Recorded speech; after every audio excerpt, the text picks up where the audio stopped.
of the Venezuelan people. It's critical that every vote be counted fairly and transparently, that election officials immediately share information with the opposition and independent observers without delay, and that the electoral authorities publish the detailed tabulation of votes. Several foreign governments, including the U.S., held off on recognizing those results. A manipulated video that mimics the voice of Vice President Kamala Harris saying things she never really said is raising new concerns about the power of artificial intelligence just months from the November election. The video gained attention after tech billionaire Elon Musk shared it on his social media platform X on Friday. The video uses many of the same visuals as a real ad the Harris campaign released, but it swaps out the voice-over audio with a convincing impersonation. A Harris spokesperson referred to the video as, quote, fake, manipulated lies. AI experts and pro-democracy advocates say the video reveals shortcomings in how AI companies, social platforms, and the federal government regulate the use of AI in politics. Bernie Bennett reporting. The Federal Reserve is expected to signal this week it will likely reduce borrowing costs as early as September. Jim Bullard is dean of the Daniels School of Business at Purdue University. I think a lot of households feel like they don't like the higher prices, but the prices aren't going up as fast as they were. So from the Federal Reserve's perspective, that's definitely good news. It's been 2 years since the Fed launched an aggressive fight against inflation. You'll find more of these stories at townhall.com. Anyone with everyday aches and pains, I've got a question. What are you missing out on? Probably a lot. So let me tell you about Relief Factor. Relief Factor is a drug-free daily supplement that helps your body fight pain naturally. It doesn't just mask pain, it helps reduce or even eliminate it. In about 3 weeks, you'll discover what it's like to feel better. Go to relieffactor.com or call 1-800-4RELIEF and save on your first order. That's 1-800-4RELIEF. What does it take for organizations to triumph?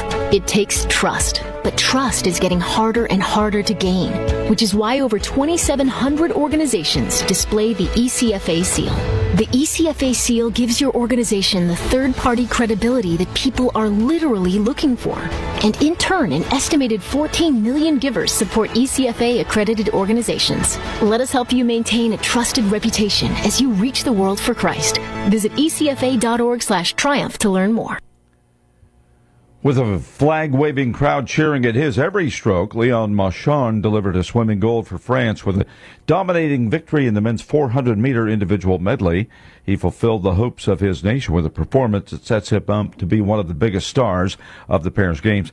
Pollution in the River Seine, meanwhile, has forced a cancellation of today's swimming training for Olympic triathletes in Paris. The rain is, the complicating factor in all of this because it brings into the river a lot of effluent. So it's bad news, but the Olympic Committee, the organisers, are optimistic that things will be ready in time for the actual event. That is BBC's Hugh Schofield reporting.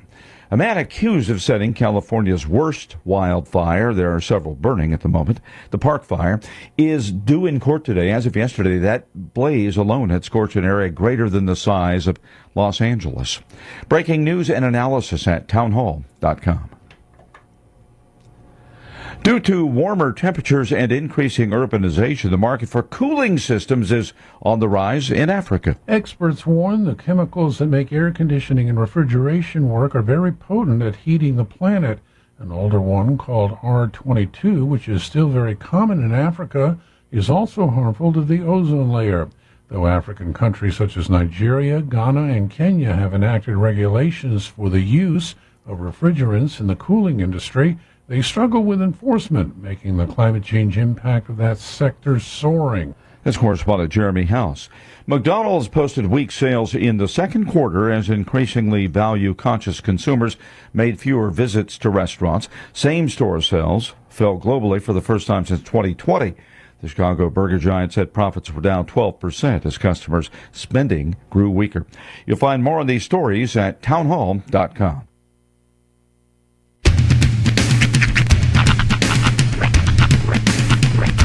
What in the wide, wide world of sports is going on here? I promise you, whatever scum did this, not one man in this force will rest for 1 minute until he's behind bars. Now let's grab a bite to eat. Yeah, come on. I feel the hot wind on my shoulder and the touch of a world that is switch and check the number. I leave it on and then I slumber. I hear the rhythm ringing through it. Flamenco guitar and cumbia music. I hear the talking of the DJ. The devil listen, what does he say? I'm on a Mexican radio. I'm on a Mexican radio. Broadcasting live from high atop the J.P. White Building in downtown Roswell, New Mexico. It's Mornings with Mike Winters on 106.5 Roswell's Talk FM. Is that what I sound like when I talk? Now, here's your host, Mike Winters. And good morning, one and all. Welcome to Mornings with Mike Winters. I am he. That would be me, Mike Winters. Happy Monday, everybody. Yeah, shut up. Yeah, welcome to it. Yeah, welcome to Monday. Yeah. It's going to be a hot one, too, kids. All week long. Uh-huh. The 1-0. Yeah. 1-3 today, 1-4 tomorrow. Wednesday, 1-5. Thursday, 1-3. You know what I'm not hearing? 108, 110, 112, 115, 124. I'm not hearing any of that. No. I'm hearing reasonable 100s. This is me.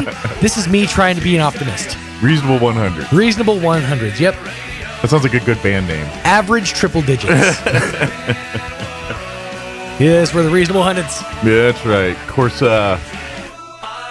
not quite, but back to school week for many.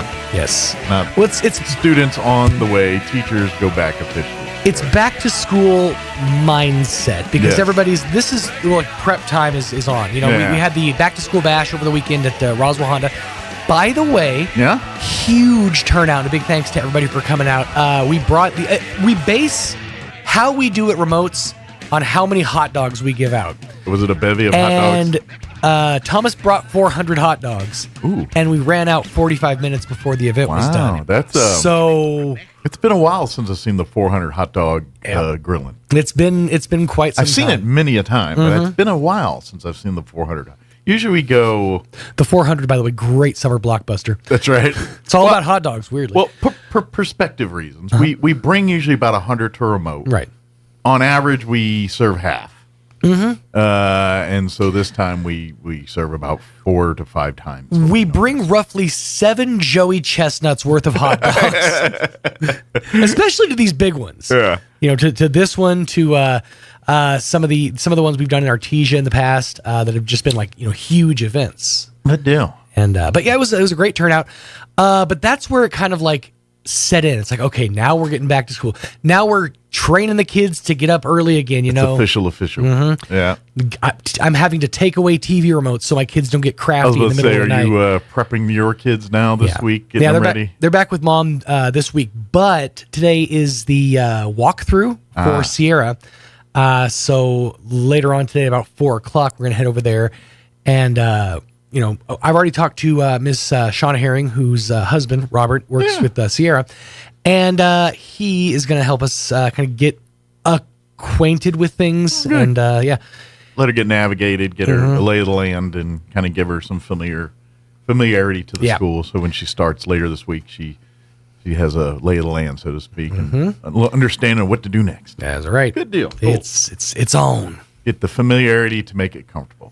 Good deal. Well, yeah, it's that week, and of course, Olympics got underway, and I didn't really watch a whole lot. There of Olympics. wasn't a lot to watch this weekend Olympics wise. I went to look up like some of the stuff I'm really interested in. Breakdancing doesn't actually start until I want to say like August 8th. Okay. I think there's like some preliminaries August 4th or something like that, but it doesn't even get started till later on down the road. I think next weekend. Some of the other sports haven't gotten started just yet.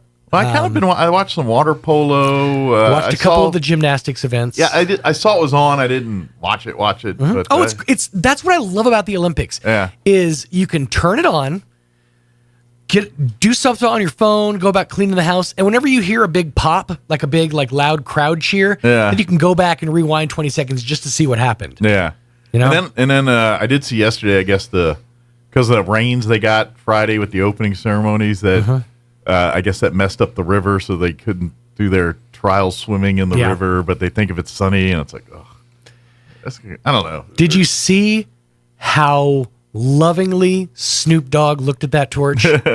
He was staring at that thing like, hey, I could smoke you. It's a big joint. Hey, babe. It kind of does look like one. I heard that was one interesting piece of Olympics news over the weekend. They had Snoop doing play-by-play for some sports. Oh, really? Yeah, one of which was steeplechase. Oh, really? Yeah, not the horse one, not the horse version, but just the people running version. Was he doing it like the videos with the It was kind of honey like badger and all the ones it was kind of like narrated, that. yeah. Because he's like, oh, dang, they jump off the barrier. I didn't know they could do that. Can they do that? Can they jump off the barricade? It was really, he's like, oh, look, they jumping like them horses. It was pretty funny. Oh, man. I rather enjoyed it. Yeah. Well, good. Yeah, I did. I caught a little bit of Olympics. I did on Saturday. I did go out and Dr. Keon or Carabelli Dental. They were.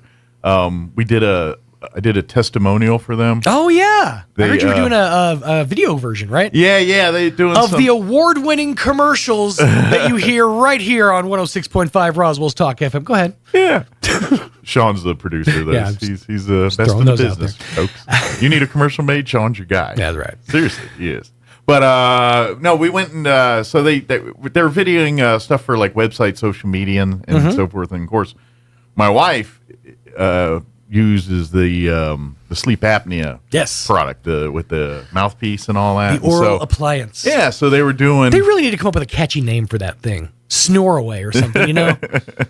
Because I always feel weird when I'm like, oh, the oral appliance. Oh, that sounds kind of sketch. Yeah, it's like a blender in your mouth. But so they wanted a like testimonial from the spouse perspective, you know, the person, someone who sleeps next to that person. Yeah, so I did a little video thing, and then of course my wife came with me, and since that they kind of used her and me for B-roll footage, and so they had her put her in the chair, and they're doing like simulating her getting the appliance, for the video.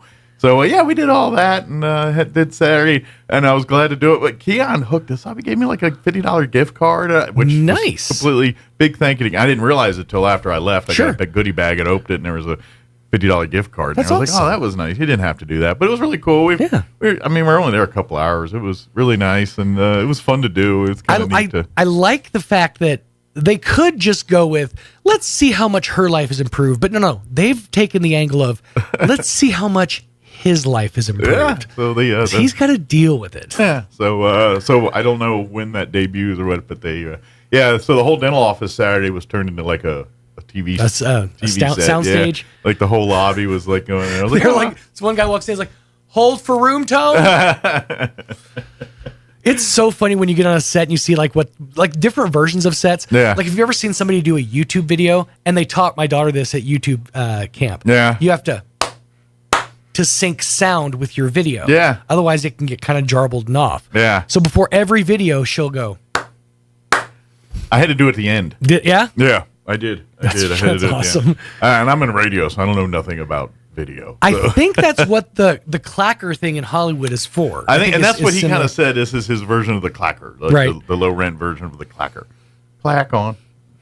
I always love playing with the clacker. But awesome. That's fun. So it was fun. So we had a good time there. Nice. I need to get our interview going. Yep. I just saw the time and doing all. We're going to replay an interview this hour. We had County Commissioner Dara Dana and County Manager Bill Williams join us on Friday to talk County Commission meeting and other things happening around the county. We're going to replay that for you here this hour. In the 8 o'clock hour, Denise Trowbridge with Scouting USA is going to join us, the Conquistador Council.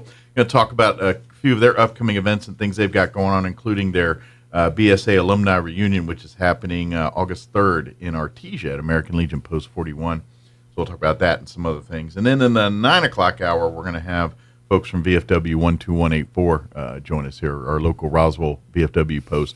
And I think they've got a night over at Texas Roadhouse coming up and a couple other events and things. So we'll talk about that with them. Very good. Plus, all of your features that include the newses of the local, national variety, Wall Street Business Update, whatever else we can conjure up for today's show. But first, Your weather.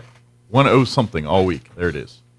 I'm meteorologist Steve Hamilton with your Pecos Valley weather. Pretty hot this week. We have upper-level high pressure in place over the Central Plains, and that's extending into our area. But sunshine today. We're headed for about 105 on the afternoon high. Overnight will be clear, cooling off to the mid-70s, and then near 105 for the afternoon high again on Tuesday and Wednesday. We'll be getting sunshine, low 100s Thursday. That's your latest forecast. I'm meteorologist Steve Hamilton. Oh, thank you, Steve. I think it kind of cut off there. Currently 75 degrees here in Roswell. Humidity is at 54% with winds out of the south at 9 miles per hour. Sunny hot all week long. 103 today with winds out of the southeast 5 to 10. Tonight, clear with an overnight low of 74 degrees. South winds 5 to 10. Tuesday, sunny and 104. South winds 5 to 10 miles per hour. Tomorrow night, partly cloudy. 74 for an overnight low. South winds 5 to 10. Wednesday, sunny and hot, high of 105. South winds 5 to 10. Thursday, mostly sunny, 103.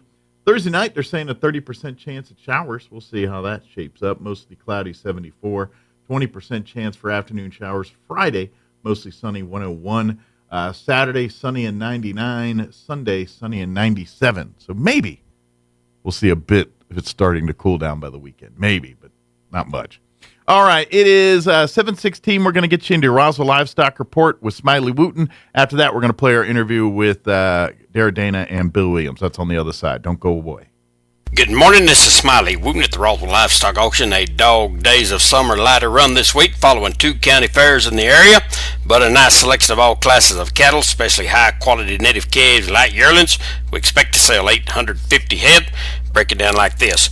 125 weight cows and bulls, 50 to 75 pairs of bred cows, 650 calves and yearlings. Today's sale will include 25 cow-calf pairs, most of black, white-faced Charolais crossbred cows with Angus and Charolais calves at side. Pairs 5 to 10 years old, 46 steer calves, the Gresham Ranch, Portales, New Mexico, ex-quality black, white-faced Charolais crossbred calves, cattle weaned 60 plus days, 2 rounds of Overshield Gold 8-way, medium condition, right off grass, 550 pounds, 18 calves, Mr. Steve Haynes, Artesia, New Mexico, ex-quality Angus and Brangus crossbred calves, cattle weaned 30 days, 575 pounds. 33 light yearlings, Kincaid Brothers, Pinon, New Mexico, ex-quality black Brangus crossbred yearlings, medium condition, right off grass, 850 pounds, 22 calves, Folks and Sons, Pecos, Texas, good quality black, white-faced Charolais crossbred calves, cattle are weaned, shots, medium condition, 350 pounds, 27 calves, Mr. Chris Heck, El Paso, Texas, ex-quality white-face and black white-face Hereford and Angus crosses, 300 pounds, 35 long yearling heifers, good quality red white-face, black white-face Beefmaster crosses. They're thin, 600 pounds, and 25 open size calves in the run for today. Sale time this morning be 9 o'clock. Sell pairs bred cows 9:30. Be selling calves and yearlings about 10. Fairly short on cows and bulls this morning. We expect to sell 850 head. This is Smiley Wooten, Roswell Livestock Auction. Here's a Mornings with Mike Winters fun fact. Bamboo plants can grow up to 36 inches in a day. So if you're told you're growing like a weed, you can say, "No, I'm growing like a bamboo." Here's Mike Winters. And good morning. It is 19 minutes after 8 o'clock, and joining us in studio this morning, of course, we have, you heard earlier, giving us a great talk. She explained to us about you don't get to eat the meat. Yes, I was listening as I was driving. But, of course, we have sadness. Chaves County Commissioner Dara Dana with us, and also Chaves County Manager Bill Williams. Good morning. How are y'all doing today? Doing good. Well. Doing good? Yeah, doing it good? was, 63 degrees at my house this morning, and the doggies were happy. I was happy. I mean, when it's cool before the heat. Yeah, it's nice now. Yeah. Enjoy it while we got it. Yeah, but, get out and pull your weeds now. This will change. Yeah, it gets hot. Absolutely. But I don't know, do you guys I know, of course, busy with the week, and, you were in Texas here, but do you guys get out to the fair at all during the week at all? I made it out there for the sheep show on Wednesday morning, I think. I missed the calf show yesterday. I was hoping to go, but we had a county commission meeting. That's right. There was other pressing matters to take care of. Yes. Well, I watched the pet show online, and it was so cute. Sometimes I can't go because I found if I do go, I'm going to go home with something. And I'm at capacity on everything at my house, so I need to stay away. Right. The Noah's Ark is full. Yes, it is. So I kind of have to watch from afar. Gotcha. Yes, for the safety of all concerned. Yes. But yeah, of course, like I said earlier, we got one more day of it. Of course, this is the big day with the auction tonight and all that. So get on out there and support these kids. And like I said, we'll be live streaming at KSVP TV, but you can't bid online, so you got to be there to bid. Yeah, and as Dara told you, the county commission always bids and purchases. No stakes, but they do help out. Yes.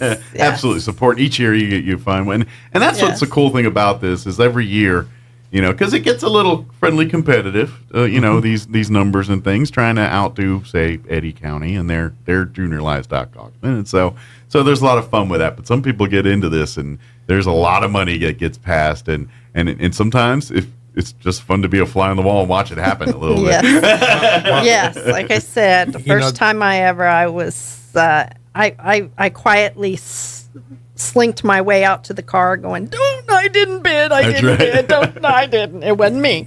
Watching the shows and being in the barns before the shows, I was out at the fairgrounds quite a lot in the late 70s and early 80s for showing and that young kind of Bill thing. himself was out there with his cows and his lambs. Yeah, in the 80s, just to go to watch Friends and big guy. But in the 70s, we were out there. And the sophistication of the way these kids raise these animals and the detail they go to, they deserve a big payday when they win. They deserve a big payday when they don't, when they need it probably. But you want to have faith in our youth again and all that. If you're feeling disheveled about that, go hang out at the fair and talk with the 4-H and FFA kids. Right. Well, by the time you're done talking to them, you're like, man, these kids really are just sharp individuals. Yes. And watch the kids in the show ring. Yep. They're all dressed nicely. They don't go out there. They don't have their pants down around their knees and ankles. They've got button-up shirts. And they are just well-rounded kids, boys and girls that come up there. It's a great representation of Mom everything. made them wash behind their ears. That's right. Everything. I mean, it's the full deal. Yes, ma'am. No, ma'am. It's so, I almost feel like I got to behave myself when I'm in there. I'm like, man, I'm too classless to be in this room. That's why I showed rabbits when I was a kid. I had grand champion flop-eared rabbits. And in Alamogordo, it was always really, really hot during our fair. And I just felt so sorry. My poor buddy rabbits, I'd go in and go, it's okay, we're almost finished. By the time we got home, they were just like, do we have to? But yeah, I had bunny rabbits. I wasn't going to do the big animals. So you didn't I end stuck up with more bunny rabbits, did you? Oh my That's gosh. usually what happens with bunny rabbits. Yeah, we decided to raise California Satins, another project of my dad. And yeah, I walked in there one day and there was lots of bunny rabbits. So I told my dad, this is enough. I'm done. You ever say that? You get two, you got more. It's like, do I have to? Because I'd have to ride my bike from my house over to where up at the stables where the bunny rabbits were. And then we decided to move the bunny rabbits to our backyard. And that was a disaster because we had every dog in the neighborhood wanting our bunny rabbits. So. Man, lunch is served. Yes, exactly. So, yeah. That's part of growing up. But that's kind of the fun of it all, too. So, it is. You learn a lot. Absolutely. You learn the cycle of life, the hardships, the good stuff. Absolutely. Yeah. This is these kids learning their way into life here. Yes, and that's what they they're do. Doing, so. It's a great thing. So go support it. Yes.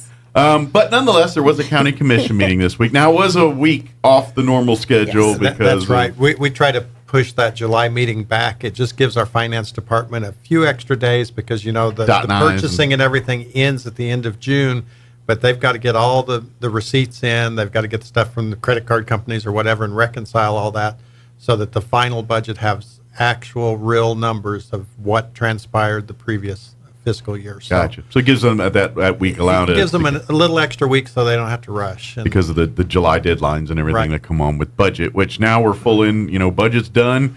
all the commission and everything and the staffs. I mean, they might be doing a few button-up put-aways, but everyone else is kind of packing that up and it's like, well, we'll worry about this next year. Right, and the other thing you'll notice is this is a really long agenda.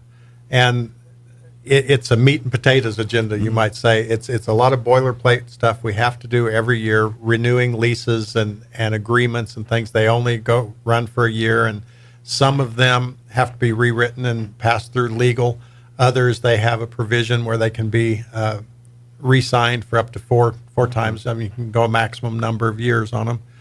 But we have to do that every year, whether it's a re-signed one or whether it's a new one, and we have to approve agreements. Sure. And so that takes a while. And that's all part of the new stuff. fiscal year now that, Right. for folks that, they run on the fiscal year, which, you're in July, this is the new year and all that. So budget-wise and money-wise, that's how it flows, and, Right. not the calendar year. So And we don't just, July 1st starts, so we just start, spending money or doing whatever. I mean, Right. we have all of our steps we have to go through to Sure. ensure that But we're compliant with it's any just that any time and of year everything. where you So do all these things. All the paperwork has to be done, and we don't just say, well, we'll get that next month. I mean, it's done immediately. Yeah, this is it's meat and potatoes housekeeping, but very necessary. Without this month, none of the other months can happen. And, I have to give a shout out to Commissioner Bilberry. He's our chairman, and man, can that guy move us through a meeting. Good. Yes. You can There's greatly no appreciate. lollygagging, except for when Commissioner Dana has all these questions, and then I get the Mrs. Potato Head angry eyes from everybody else. Can't you ask later? I don't know. But I can appreciate having served on several boards. When someone's running a meeting and they expedite, that's a skill set that we all can appreciate and love. Right, we do. And of course, as we usually do, we had presentations from our local groups that we support and that support our community. They usually give us monthly updates. The exception this month being the 4-H and Cooperative Extension, because they, of course, were busy at the fair. It's a busy month this month for them, yeah. And then after those updates, we often will have a presentation from someone, and we did yesterday. We had a presentation from Miles Culbertson, and he was talking about Convention of States, which I think I mentioned it with you last month. Mm-hmm. It's a very interesting concept where the states can decide Congress isn't being responsive to our needs, and so they can petition. You have to have 2/3 of the states, which would be 38 of the states, have to come forward. They have to have the same exact request of Congress, and so there are 3 requests. United Front. Right. Yes. And you present that to Congress, and they have to convene a Convention of States. Now, the Convention of States doesn't have any voting power or anything else. All they do is Put them back to the table. Facilitate the Congress putting together bills that would go back out to the states to be confirmed. So they don't even vote on it. They just put together the bills to make the changes they're requesting. They send them to the states. The states vote on them individually, and if 2/3 of the states agree to that, then it becomes law. Okay. And you take Congress totally out of the... And the reason they did that is they said they were in their 11th hour. They were just finishing up the Constitution and getting ready to go back to their farms and businesses. And somebody says, wait a minute, before we leave, what would happen if they said, no, we're not doing that? Right. How do we correct that? Mm-hmm. And, they're very intelligent people to think of what could happen 250 years in the future. Play all the what ifs. And Yes. say, Yes. if that were to happen, how could the people resolve that? Because this is a nation built for the people and run by the people, not by the politicians or the elite or the dictators. And so there's a movement, and there are currently 19 states that have signed on to it, requesting that Congress, the first one is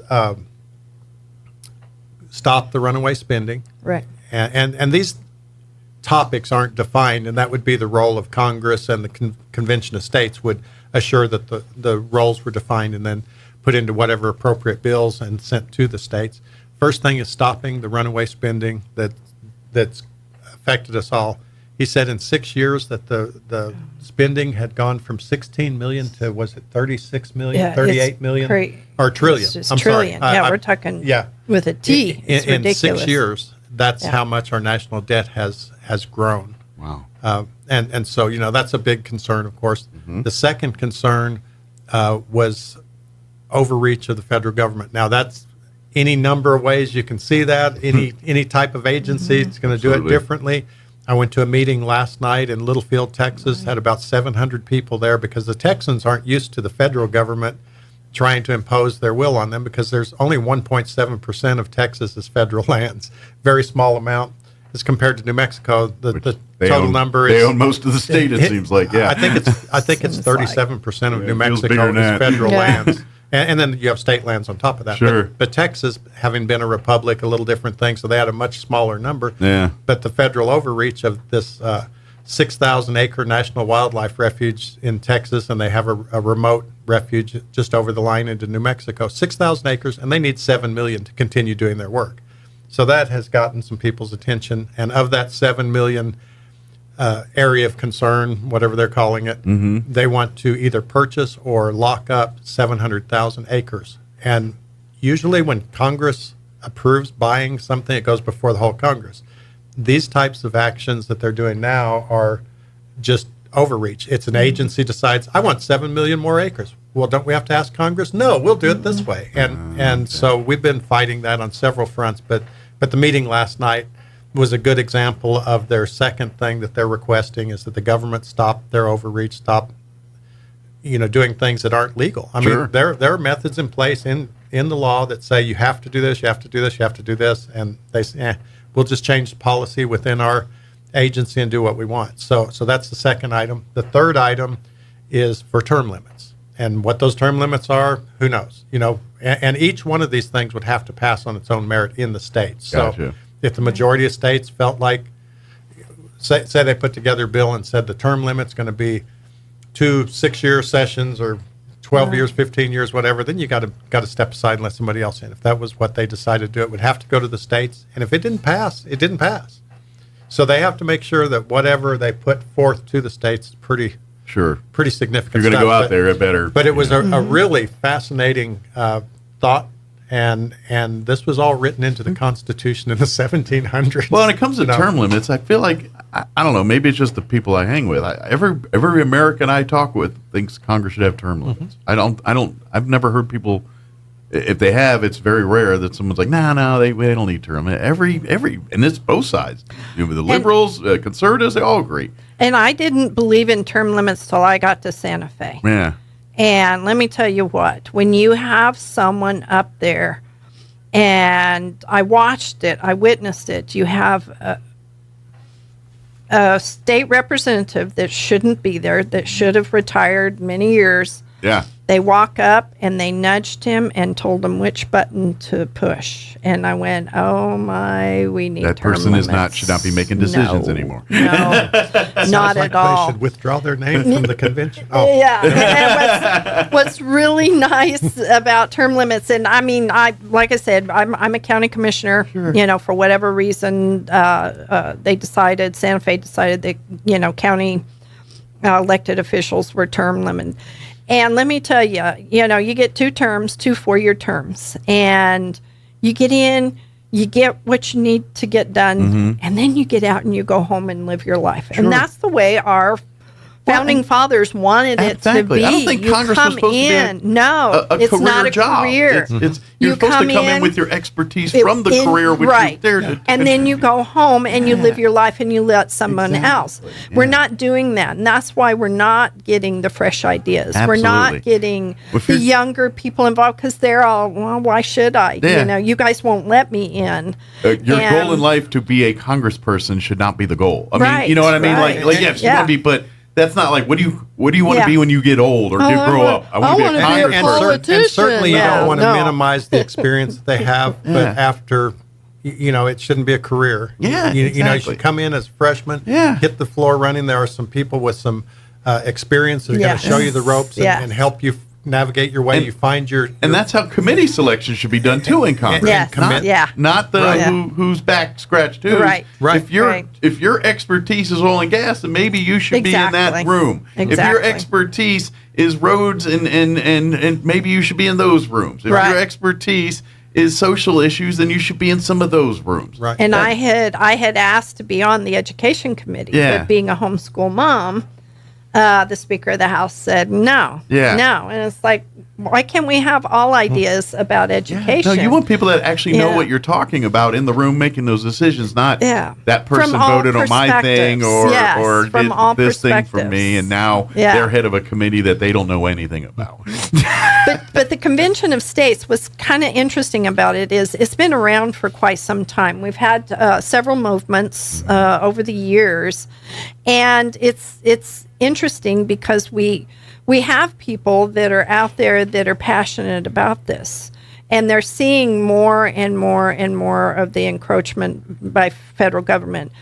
And thank goodness for our founding fathers and their, foresight into some of this. I mean, and I always ask people, why can't we have the conversation? Oh no, we don't. Let's have the conversation. Absolutely. Why, don't be for or against something right off the bat just because the person who's coming forward or whatever. Let's have the conversation. Tell me why yes or why no. Sure. And that's really and what is the deal? You don't want this to go to the people, to the citizens, to the states. My spidey senses goes up. Right. It's like, you why? want somebody in Washington, D.C. that has no idea, never been to New Mexico, deciding how New Mexico is going to use their lands. And that's what's so awful to me is I love this state. I love it tremendously. We are a very diverse state. We have so much beauty in this state. And you have someone from Washington, D.C. that comes down with their little magical wand and goes, poof, now that is federal lands. And guess what they do to federal lands, people? They don't let you on it. Nope. You can't drive on it. There's no more oil and gas. There's no more agriculture. You stand at the sidelines and you look at it and go, gosh, how pretty. And everybody says, oh, no, it's for public use. No, honey, it's not. The federal government says, we want this, and we're putting it out of agriculture, oil and gas, and everything, and we're just going to watch it. And a healthy landscape requires a multiple use. Yes. And there are a couple of initiatives coming from Washington right now, the U.S. Forest Service and their old growth rule. So they want to manage from Washington, I think there's 177 national forests in the U.S., and so they want to manage from Washington for all these to be old growth. And they don't come out and see them. Old growth means big, giant trees that are untouched by man. So that sounds an awful lot like what they've been letting go on for years, which is what caused, the devastating fire in Ruidoso, the Calf Canyon fire, because they don't manage their forests. So they're calling it an old growth rule, which in essence, it's nothing more than another preservation rule. And they also like to mix up conservation and preservation as the same thing. Preservation means you just preserve it exactly like it is. Right. Conservation means multiple managing Yes. it. Yeah. But they have twisted those terms around to where it means something totally different. The Bureau of Land Management has the very same thing. They have what they call the conservation rule, which essentially trumps the multiple use on lands. So they can determine, well, on someone's whim from Washington or someone that's not from the area, you know what, from now on, we're going to take an additional 70% of our lands, just do nothing with them, and we'll call that conservation. And again, if you are doing nothing, you can't have people on there. It essentially turns all these into wilderness areas. You reduce the multiple use. There's no timber harvest, no oil and gas, no mineral extraction, no grazing, no agriculture, and the list goes on and on. But those are some of the things that we, as county people, feel are government overreach. Absolutely. Well, and let's just face it, when nature goes back to nature, and you just unmitigated, guess who gets left out of the equation? Humans. We don't get to, it's not for us. You know what I mean? And that's why the conservation part's so much important. That's why we talk about the hunting grounds and things. You talk about spotted owls and everything else. You know why they're leaving? Because y'all left the land alone, and now they can't hunt there because it's all overgrown and a mess. And that's why they're hanging out Walmart parking lots. Exactly. This is what happens when you let DC people make decisions. On our way to Littlefield yesterday, we drove through Causey Dora, the areas over there, and those used to be prime lesser prairie chicken areas. The federal government came in and did conservation reserve programs. And they planted love grass, which is not a native grass. It's not a good grass. It doesn't have much value. But the farmers quit raising milo. Back in the 60s and 70s when there were milo fields over there, guess what? Those birds were doing wonderful. but they shut that down because we want this to be preserved, and so we'll plant a grass in there, and that'll make it good. Yeah. It's not even the right kind of grass, and their numbers are dwindling. This is And I wonder you why. You let the people that live the land, know the land, have worked the land, and there are generations of people doing that land. Let them tell you what's best for that land. Right. You know, because they know way better. Because to be honest, and this is the part we say, they love the land. It's their life. And they the will other do, side of that is over those towns all used to have a grocery store, hardware store. Mm-hmm. You know, there's nothing there anymore because you know, if you're not farming, Preserve. if you're not farming, if you're not making a productive use of the lands, whatever that means, you don't have any money to invest in your community or your neighborhood. So you keep this going, they're going to be, next thing you know, they're going to be like, you're only allowed to have 37 breaths per minute. You know, they're going to start counting your breaths. Exactly. Because of the carbon footprint, really. Given it's been 50 years since I've been through Causey, but the school roof has even caved in. Oh my gosh, that's so sad.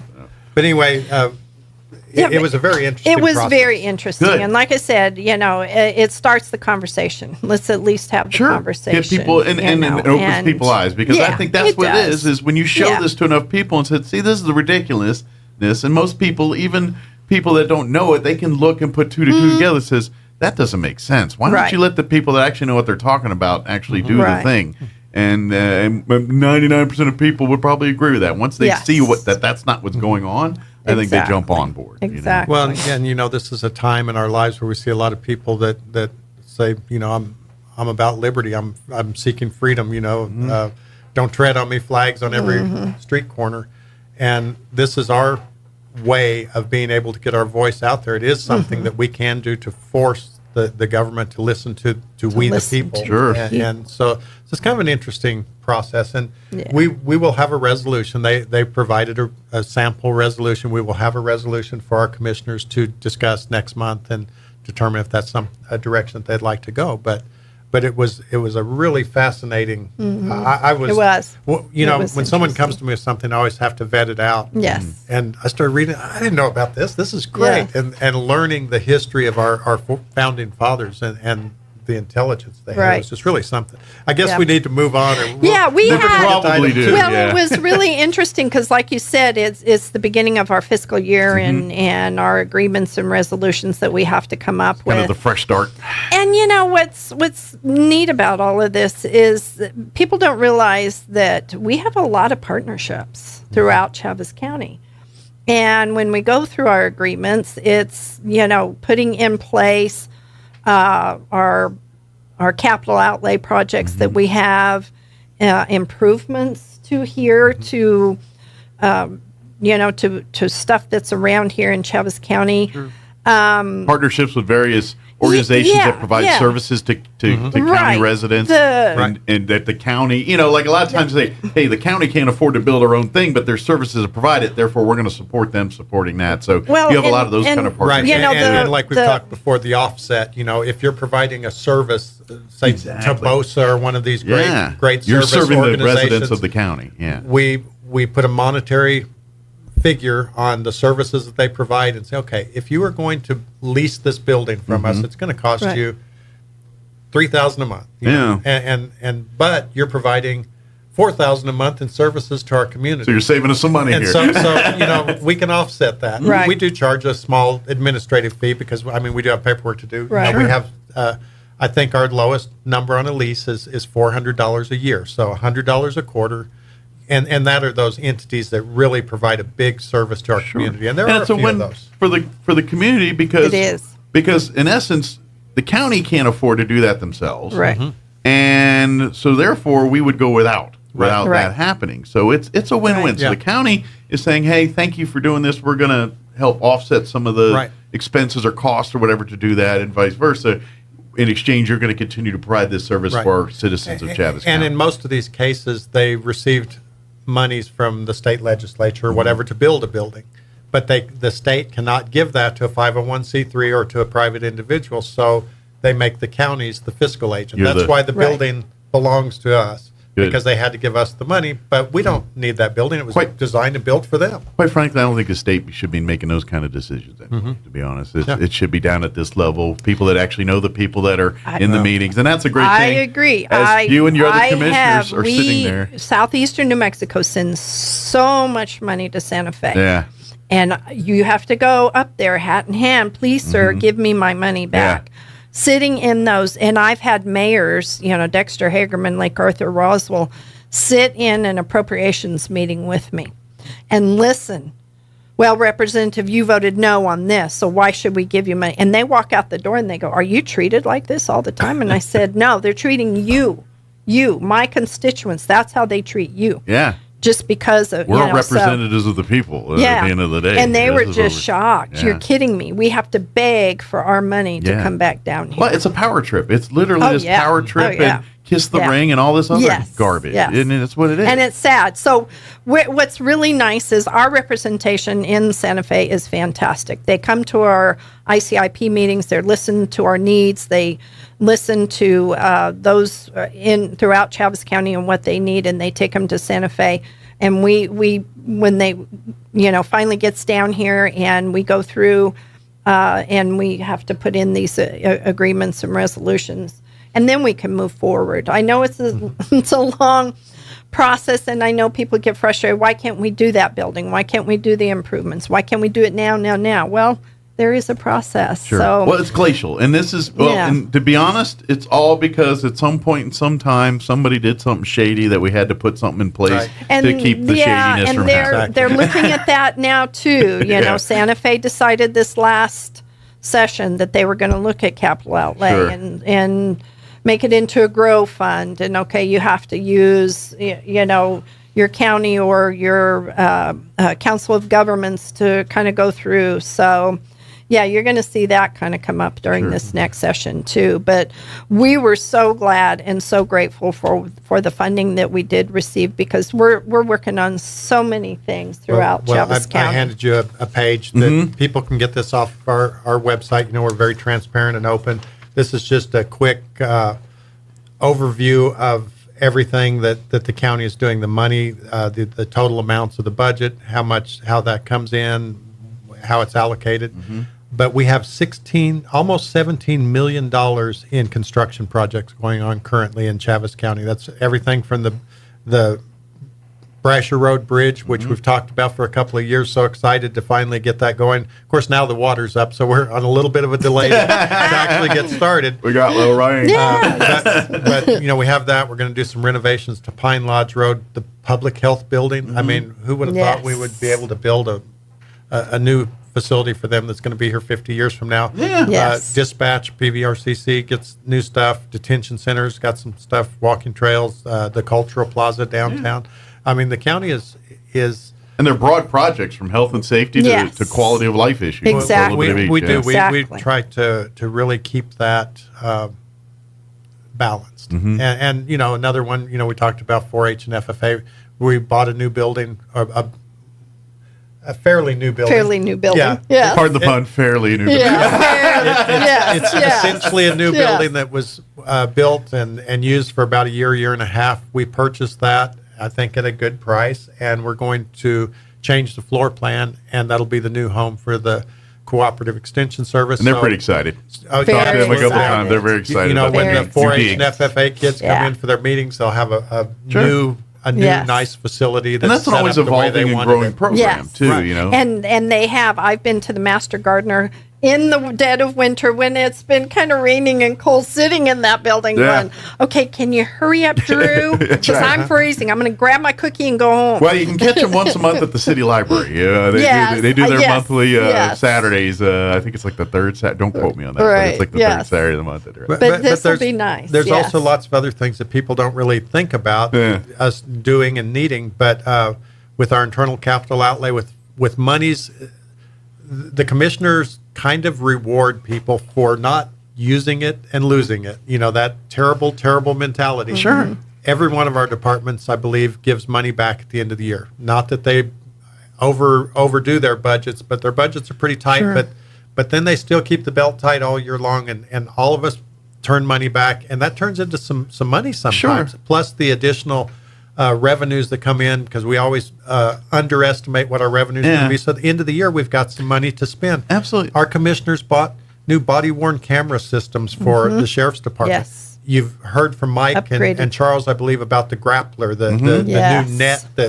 That is so I've cool. seen a few. They call videos. it demonstrations. I think they're just playing. I But, feel so too, but I don't want to be on the receiving end of that but plan. like some Spider-Man. They shoot this net up under the car, and there's no more running away. Your car. I think they're just doing it to each other for fun right now. That they need it, but yeah. But you know, cleanup of nuisance properties, camera upgrades to the jail and other facilities. You know, there are so many things going on. New road graders and things. And here's the thing: it's a two-way street here, and this is where you want to tip a hat to our commission and everything else, because the you know, sure, the department heads and stuff, you know, by nature, if they're trying to do the best for the department, they're going to say, "Oh, I need this, and this," but they don't have to hoard or do that if the commission is actually listening to their needs and addressing their needs. And when they can't, they're giving them legitimate reasons why. It's like, look, I would love to give you this, but the budget does not allow for a new road grader right now. That's what's so hard, too, sitting on a county commission level, too, is sometimes we have to say no. Yeah. And we have to be, because we are fiscal agents of the people's tax money. Sure. And we have to make sure that fiscally, is it sound? Is it for the good of the department or the people or whatever? Mm-hmm. And we have in the past. I mean, it's been hard, you know, to say no. But to have that honest relationship and say, look, I really do want to help you, but and so maybe next year, and by default, they're going to give you an honest shake, and they're not going to try to fleece you for money. They're going to give you an honest assessment, and like you're saying, to their credit, if there is, they're giving it back and saying, all right, let's get it back. Right. And so that it's great when there's a trust there. Yes, and that's very and much when the trust is there. There's the trust between the staff, the citizens, the taxpayers, and the county commission. Absolutely, that's the trust all the way, and that's why our audits are clean when they come back. There's no questions, and everyone's we're very doing their part. Proud of that fact, because it takes all of us. Well, and you kind of touched on something a minute ago, and I don't believe I've ever actually pointed this out. We have all these departments, and you're right. My goal at my department is make sure my department's the best and get anything we need and take care of business. But our department heads all look beyond that, and they look at the big picture. The greater good. I need all this for my department, but our department needs this. I don't want to share to take from them if it's going to hurt their job. And like you're saying, they have the understanding that as long as they're honest and truthful with the commissioners, if they have a need, an emergency, they come forward, we get it before the commission, and it's a done deal. Sure. They take care of them. And I imagine over the years when you have a history of a department head that comes in and they're shooting for the moon and everything else, and you got to come in and say, look, you know, that's not how it's going to work around here. Yeah, that's not our culture. Yeah. Right. And then they either fall in line or we find someone else that kind has of our culture. Yeah. We are a very conservative group, and I say that. A couple of other things that we did yesterday, we approved our local government road fund monies, and I believe they were right around $1 million this year we got from Santa Fe to assist us with our roads. Now that's reimbursable, plus it's a matching grant, so the state pays 75% of the cost, and I think we're somewhere right around 65 miles or something that they intend to redo next year. Okay. You know, they're working on last year's allotments right now, but about 65 miles, I believe it was, of what they call CAP, co-op, and school bus routes, cooperative fund, and then the capillary roads, and then of course got to get things or people to one place, and then it's got priority. Right, right, and, so, and that's another partnership that we have with the state. You know, and people always say, you know, show me what you're doing, and it's like, here, look at these roads, look at the infrastructure. That's what we're doing. And again, this is one of the things that we have to get done in July. You know, yes. There's a lot of work on the backside. We have to estimate first of all, we have to evaluate which roads it's going to be. Sure. We have to estimate how much materials are going to cost, you know, crystal ball kind of stuff, how much rock we need, how many man hours we're going to need, and we present all that to the state. They have to review it, everything, make sure it's all legit, make sure that we're within 6 or 8 years of having been done before. We can't just put the same road in every year.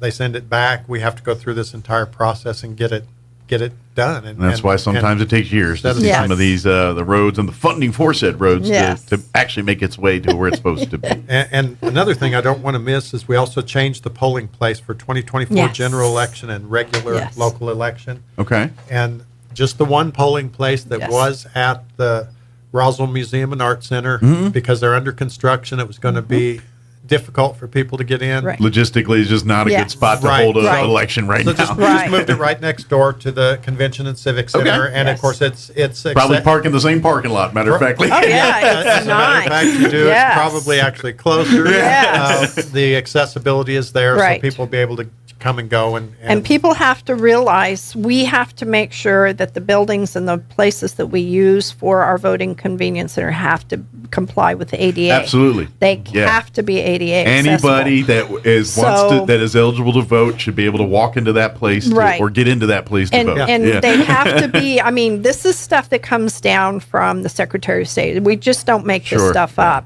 And they have to be accessible, but they also have to be strategically in the areas that they are. People Sure. always say, well, why can't you put a polling place over here, over here?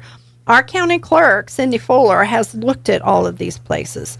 She understands the needs and she understands what is happening with the Secretary of State and their mandates, too, as to where these convenience centers need to be. To be honest, it's such a great, like, since the dawn of the convenience center, it is such, because I remember every year, where is it we got to go again? Yes. You're trying to consult Yeah. your card and it's the school. I and you're like, know. oh, did it move? Dang it. And it's this whole thing. And I'm like, now all of that's gone. I'm like, I'm just going to go is, here, or yeah. I'm going to go to the clerk's office, or I'm going to go to Right. this church and go vote, or go to the it's mall, nice. or whatever it is. We you know? had, And you know, I've got I a month was that I can work it into my schedule, not just Right. this afternoon. Right. Yeah, it is. And it was, I kind of had a hard time too, because I was one of the olders that I'm went a to purist. East Grand I kinda felt Plains. purist. I knew the ladies that worked at East Grand Plains School, and we got caught up for the year.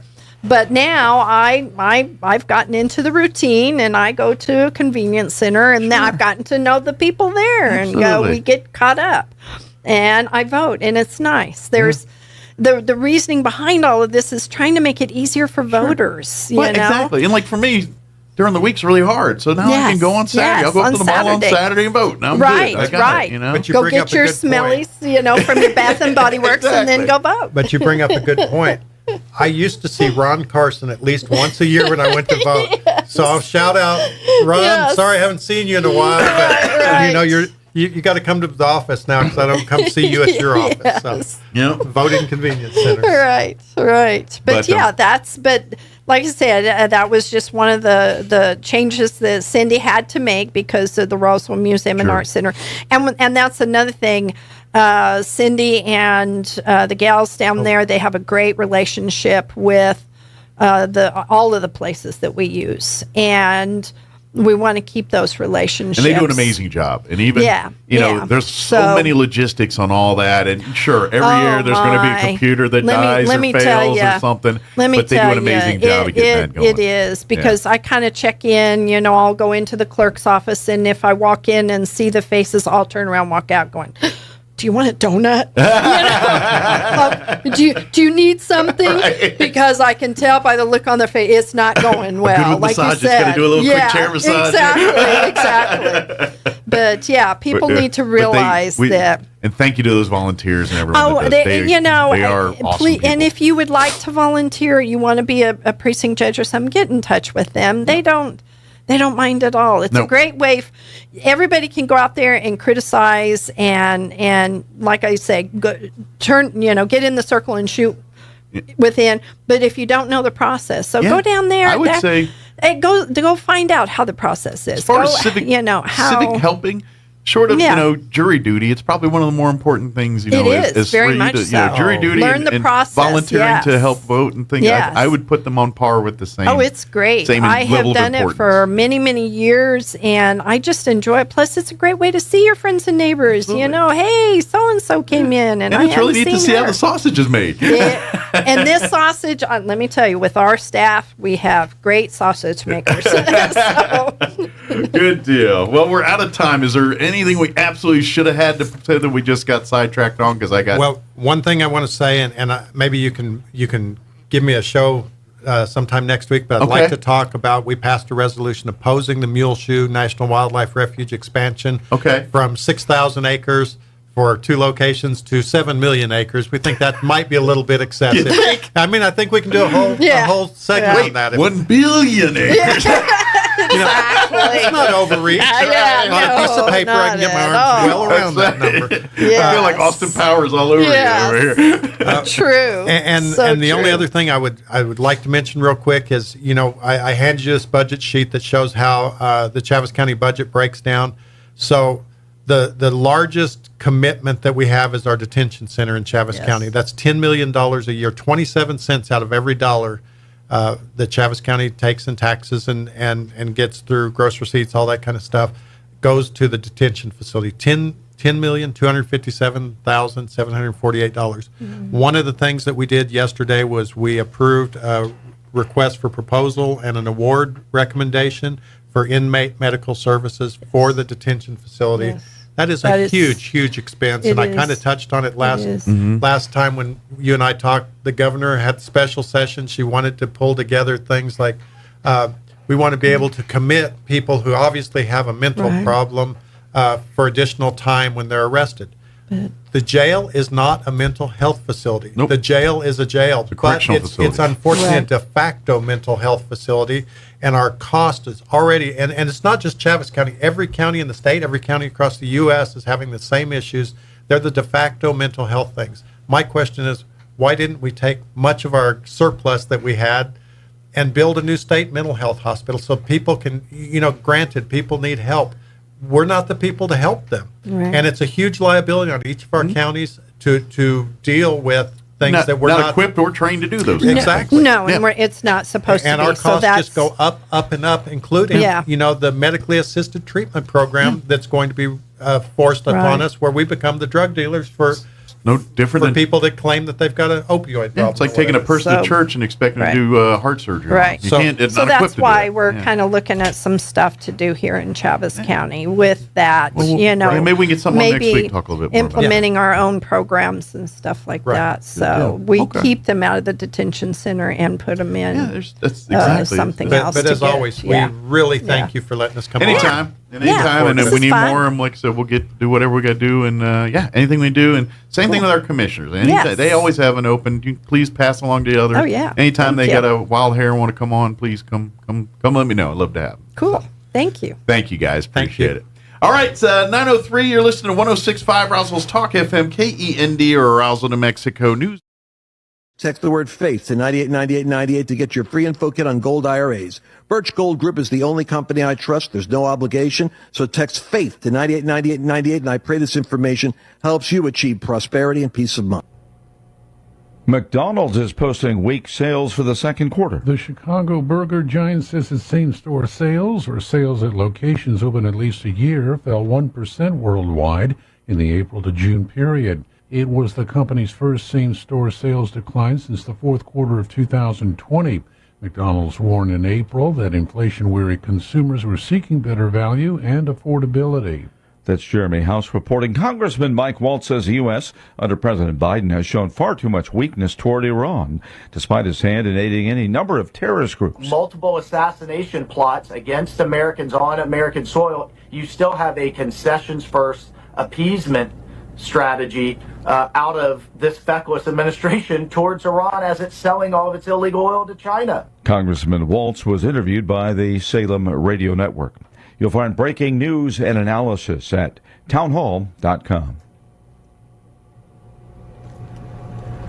Former President Trump gave the keynote address at the Bitcoin conference in Nashville over the weekend, promising his energy policies would provide a key resource for Bitcoin. We need a lot of electricity. AI needs to be really dominant, and China can do it much easier. We have environmental impact statements to do, but we're going to do things that nobody thought were possible.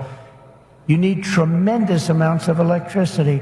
You need double the electricity of the entire electricity that we have right now in the United States to dominate.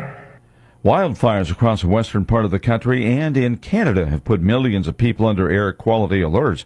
Thousands of firefighters, meanwhile, are battling those flames on the fire line. That includes the largest wildfire burning in California this year, the Park Fire. It's already scorched an area greater than the size of Los Angeles. More of these stories at townhall.com.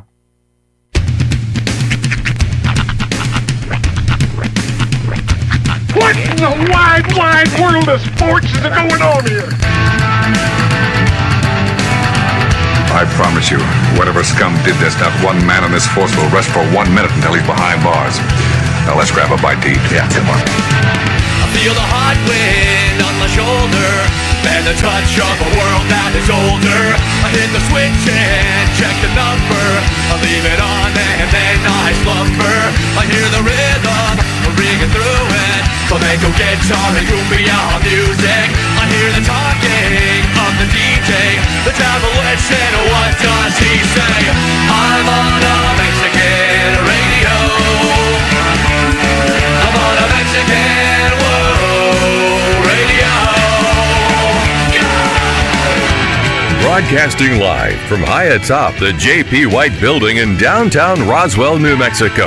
It's Mornings with Mike Winters on 106.5 Roswell's Talk FM. Is that what I sound like when I talk? Now, here's your host, Mike Winters. And good morning. It is 6 minutes after 8 o'clock. Welcome to hour number 2 of Mornings with Mike Winters, right here on 106.5 Roswell's Talk FM. Happy Monday. Yes. Hope your Monday's going well. Getting back into the grind as kids go back to school this week. Teachers go back today. I know because my wife got up the same time I did. Now, they've been back for a couple weeks in some capacity, right? I think they officially had to report today, but like my wife's been in and out of the classroom for the last couple of weeks. But they've had access to their classrooms for a week, but now is their time to get back to it. And I imagine each school's different based on the principal. Some may have let them in earlier, some later. I don't know. But a lot of schools take the summertime to kind of renovate things, to do the floor. That was always Roswell High's thing. Is like every summer they would buff the floor of the gym. And like you'd drive by and like all the desks would be out in the throughway outside because they were doing all the floors inside. So it's the deep clean phase. So it's not even up to the principals. I'd say it's more up to the janitorial staff. Partially, but I think like the principals decide when the staff and all that. But today's the day where their teachers are officially under contract. Yep. They have to report today. Contract begins today. Have fun. Officially. But so kind of getting back into that. And I get the feeling though, if you do this for a living, and I'd have to ask him about this specifically, but when you do this for a living, I know that the break is nice, but I got to imagine there's a point where you're like, I miss kids. I miss my kids. I miss having a class. I miss the energy. I miss the life, the excitement. I think there's some of that once they get in the groove, but it's like anything else. You get in one groove, and then you got to get out of that groove to get into another groove, and sometimes that's hard. And so when you've been off for a month or two, and then now you got to get back into a work schedule. Oh yeah, it's the routine of it all. Yeah, because don't get me wrong. I mean, people love to do their thing, but people also love to be able to do what they want to do. Right? I get you. Yeah. Not obligated to do something. So. Yeah, I had one of those this morning. I was walking through, got the cat fed, got ready and stuff. And as I was walking towards my front door, I just stopped and I looked back at my spot on the couch and I just went, and I walked out the door and came to work. That's how I feel about my bed in the morning. I'm kind of like, can I just lay here some more? Just a little more. What happens is like 10 minutes before I have to be up, I find a really, really comfortable position. Yeah. Or like a warm pocket, where like the AC still hit me, but I got a warm pocket. Right.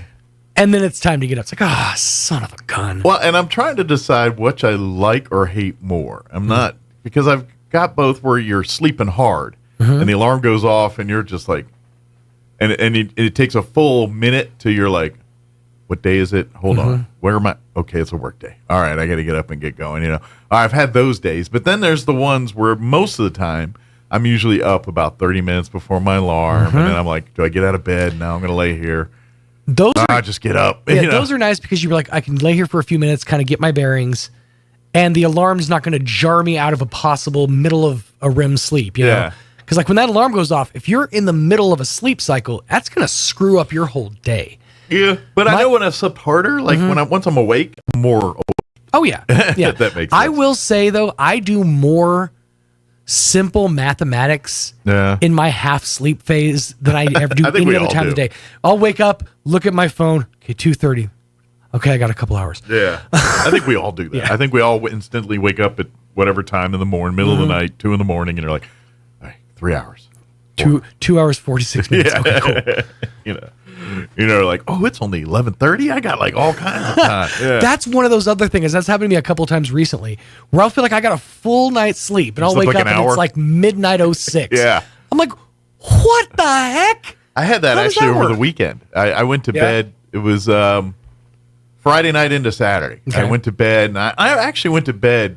I was pretty exhausted, so I went to bed early for me on a Friday night. It was like 10:30. I was tired. Usually I stay up later on weekend nights watching whatever. Depends on how good TV. But I was just tired. So I went to bed at like 10:30, and I fell asleep quick. But I woke up at like 12:30, and I'm like, I'm fully awake. I'm like, and I almost, and it took me a hot minute to go. I got up and played on my iPad for about 15, 20 minutes. I was like, all right, I'm going to go back to bed. And then, but yeah, I had one of those just Friday. I mean, I went to bed early, and I must have slept hard for 2 hours. I woke up and I was like, I'm ready to go. Like, let's do this. You know, all right. I'm rested. A lot of that really has to do with if you like wake up at the very end of a cycle, like a sleep cycle, the way you're like naturally supposed to. Yeah, you do wake up like refreshed and feeling like you had a full night's sleep. You could pull that off in 15, 20 minutes. Yeah, you know, it's just the body needs a whole lot more time to kind of reset. Sure. Well, and again, I'm no scientist or doctor here, but your body does its major repairing in your REM cycle there. So, you know, if you're wanting to restore and let your body do what it does to rejuvenate, you got to get that REM sleep to do that. So, but yeah, you're right. You get those little cat naps in there, and sometimes you feel pretty like you got to recharge the battery. It's kind of like maybe having a energy drink or something for a minute there, you know. Just a quick, you know, like 10, 15 minutes and you're good to go. You know, I was, I'm a mark for all the Hard Knocks and all those shows. I watch every one of them. And so I was watching, actually, no, I'm sorry. It's like Hard Knocks, but on Netflix, they've got this show called Receiver. They did one last year called Quarterback. Peyton Can't Manning, wait till tight end. Yeah. Peyton Manning produces and everything, but it literally, it's like Hard Knocks, if you've ever watched Hard Knocks, but instead of following a team, they'll follow, and receiver, they're following like 4 or 5 different receivers from last year. So it's like Debo, Samuels, there's Jeffries from Minnesota, there's like 4 or 5 of them. And so they're doing that. But anyway, one of them's the whatever, is the dude from Detroit, where his brother plays for, I think, the Bears. But their dad was Mr. Olympian at some point. Oh, really? And so it was weird because he was talking with his kid and all that, and he was telling him, he goes, don't be drinking that water and stuff when you're trying to, he goes, grab you a Coke. And he was telling his boy, I swear, you need a quick pick-me-up, you grab a Coke and drink a Coke. And that Coke, I'll tell you, drink the Coke. And he swore by his Coke, drinking his Coke before his kid goes out playing and all that. Dad, are you sponsored? Yeah, but he was... And I mean, his dad was Mr. Olympian, so he's a physical. It's odd when you hear that, like from like Mr. Olympia, but at the same time, you know, people who are built like that. You talk to The Rock. His diet is 6,000 to 8,000 calories a day. Oh yeah. So I mean, you know, a Coke's just a drop in the bucket. Sure, but he was talking about like for like an energy drink. He's like saying it's way better than any other. He's like, Coke, get you Coke, and which I don't know. I'm as a fan of Coke. I'm like, when I need a quick pick me up, I do the same thing. Yeah. Granted, I'm not playing football. I'm scratching myself for another 30 minutes, but you know, I got the energy to get through. But, what else is on? That's right. All right, let's go to the second tier. Now, also, and I don't know when he was Mr. Olympia, but Coke was a huge thing in like the 70s and 80s. That was like their big ad campaign days, the Cola Wars of the 80s and all that. But like, you know, you think back to Mean Joe Green, Coke and a Smile, I'd Like to Teach the World to Sing. All those big ad campaigns were right in that realm. I'm going to guess, based on the age of his kids, he probably was Mr. Olympian probably in the late 90s, mid to late 90s. Okay. That would be my guess. So, because if you figure his kids are in his 20s now, so yeah, he probably was in his 90s or in the 90s when he was doing his thing. Mm-hmm. So, not in his, like he was 90 years old, but in the 1990s. You need a quick pick me up, kid. Don't use that water. Here, Lucky Strikes. Yeah. Have you one? Cocaine. That'll do you. That's right. Hey, we should start a business. That's right. Well, that's how it was back in the day, you know. These drugs were initially, actual pharmaceutical things. Right. But yeah, it was kind of interesting. By the way, if you like, that's a good show. But I've watched like 4 episodes on it. If you're a football mark, and because it's kind of a good, because they got that going on Netflix, and of course they've got Hard Knocks. Like they've expanded Hard Knocks to now, instead of just like Hard Knocks, the one season during training camp. Mm-hmm. Now they have like multiple Hard Knocks. Like this is the Hard Knocks they're showing now is with the Giants, and it's even before training camp. It's all the off season. They're free agents and the draft and all. That's the first time they've done that, where they show that side. And then here in a minute, they're going to show the training camp one, and I think they're covering like the entire AFC Central or something like that. I don't remember what it is. But Hard Knocks, that's one of the Rock shows, right? No, that's HBO. No, I know it's on HBO, but isn't it a $7 production? I don't think so. I think it's HBO Films and NFL Films. Okay. Yeah, because they I don't think it's part of that. Because I know he has like a huge span of different shows that he does. It's not just like Young Rock. Well, he does and a bunch of then, different. like Amazon kind of has their own version of Hard Knocks now. Mhm. They have like a mid-season thing, and they don't call it Hard Knocks because they can't. But in essence, it's that. So maybe he's involved with that because there's also a Prime version. If you have Amazon Prime, and they've done a couple seasons where they did the Cardinals mid-season, and their claim to fame was they did it mid-season. So, but anyway, there's like a slurry of these Hard Knock-esque shows now, and I'm a mark for every one of them. So oh yeah, absolutely. I recommend you. They're kind of good. Anytime you put behind the scenes on something, I'm in, and football I love. So yeah, I'm 100% in. I'm just waiting for one day they follow the Commanders, which I gotta feel it's getting close. Yeah. Now there's like 60 of these shows now. One of them's eventually going to get. It's going to be right after you lose interest. We're like, I'm kind of done with this show. I don't know how I'm Next season interest. on Hard Knocks, Yeah. we follow the Washington Commanders. I don't know how I'm going to lose interest now. I've been watching it for 20 plus years or however long they've been doing Hard Knocks since the 90s or whenever they've been doing it. But yeah, so but now I just figured now that the Commanders are kind of relevant again, like people care about them, like they might be good. Like wait a minute. It's not Dan Snyder anymore. They got a quarterback that everyone likes and loves and everything, and he hasn't played yet. But for now, he's a superstar. Yeah. Everybody was super excited about Aaron Rodgers on the Jets until that third down. Well, now they get to do it all over again this year. I can't He's back and see what happens. Oh gosh, I can't wait to see what debilitating injury is going to take him out early this season. You turncoat. He's a Packers fan. Yep. Let me give you the rundown for this hour of the show. We'll get you up to date with the weather here in just a few. And shortly thereafter, we're going to have Denise Trowbridge join us with the Conquistador Council with Scouting USA. Give us an update. They got a couple events coming up and things. Of course, they have their BSA alumni reunion happening in Artesia, August 3rd. That's just a few days away. I know. July's almost done. And so that's happening in Artesia. So we'll talk about that and a couple other things as well with Denise here. Later on in the hour, we'll get you up to date with news of the local variety, your Wall Street business update, and whatever else we can come up with for this hour of the show. But first, I wish I had better news, but I don't. Here is your weather. Weather is brought to you by Bob Reed Pest Control. From general pest control, termite control, trees, shrubs, and yard treatment for both residential and commercial. Call the pest management professionals at Bob Reed Pest Control, 575-623-5344. I'm meteorologist Steve Hamilton with your Pecos Valley weather. Pretty hot this week. We have upper-level high pressure in place over the Central Plains, and that's extending into our area. But sunshine today. We're headed for about 105 on the afternoon high. Overnight will be clear, cooling off to the mid-70s, and then near 105 for the afternoon high again on Tuesday and Wednesday. We'll be getting sunshine, low 100s Thursday. That's your latest forecast. I'm meteorologist Steve Hamilton. Thank you, Steve. Currently 79 degrees here in Roswell. Humidity is at 50%. Winds are out of the south at 12 miles per hour. Sunny, hot, 103 our high today. Southeast winds 5 to 10 miles per hour. Tonight, mostly clear. Expect an overnight low of 74 degrees. South winds 5 to 10 miles per hour. Tuesday keeps getting hotter. Sunny, 104. South winds 5 to 10 miles per hour. Tomorrow night, partly cloudy. Overnight low of 74 degrees with south winds 5 to 10. Looking at the rest of the week, Wednesday, mostly sunny, 105 for a high. South winds 5 to 10. Thursday, sunny and hot with a high of 103. Thursday night into Friday, they've tacked on slight chances at rain. A 30% Thursday night of showers and thunderstorms. Friday, a 20% chance at afternoon showers and thunderstorms. Otherwise, sunny, hot, 101. We're going to be above 100 all week, pretty much. Maybe the weekend, it'll come down a little bit. Saturday, they're talking mostly sunny, 99. And then Sunday, mostly sunny, 97. So hot all week.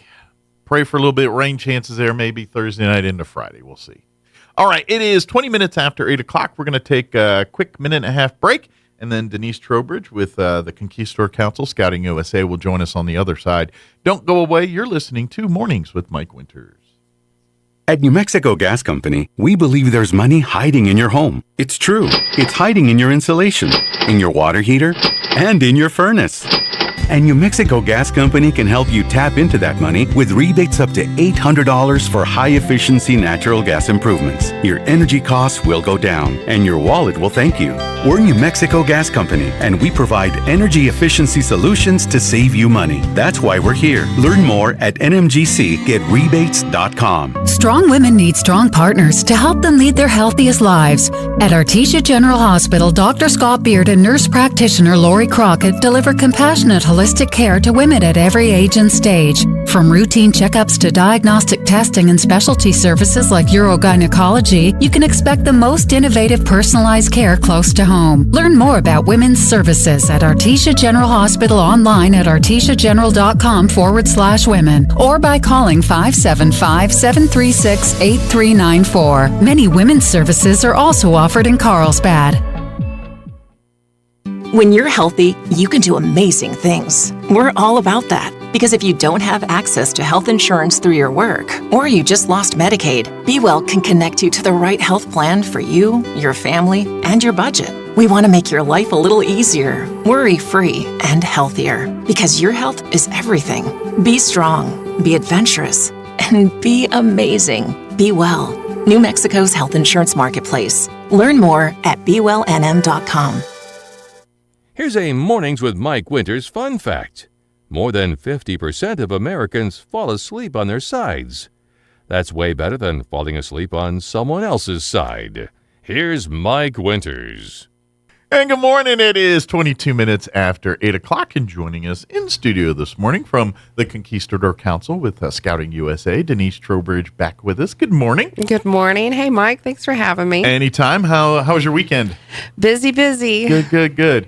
Do you have kids or anything, getting them ready for school or any of that kind of stuff? No, or? I actually spent the day Saturday over in Ruidoso helping with cleanup. Oh, okay. Yeah, the Lions Club there has been helping to clean up houses from people that have suffered all that devastation. Gotcha. So they're kind of in there and helping out and doing community service. We've got crews from Carlsbad and Artesia and, of course, all the Lions there in Ruidoso. We're going over there and helping as much as we can. Good deal. Well, and I imagine there's probably a few scouts in all over actually, all the scouts are at NOAC right now. Oh, good. Okay. Yeah, so I'm sure that once they get back from NOAC, we'll get them involved because cleanup's going to take a while. Absolutely.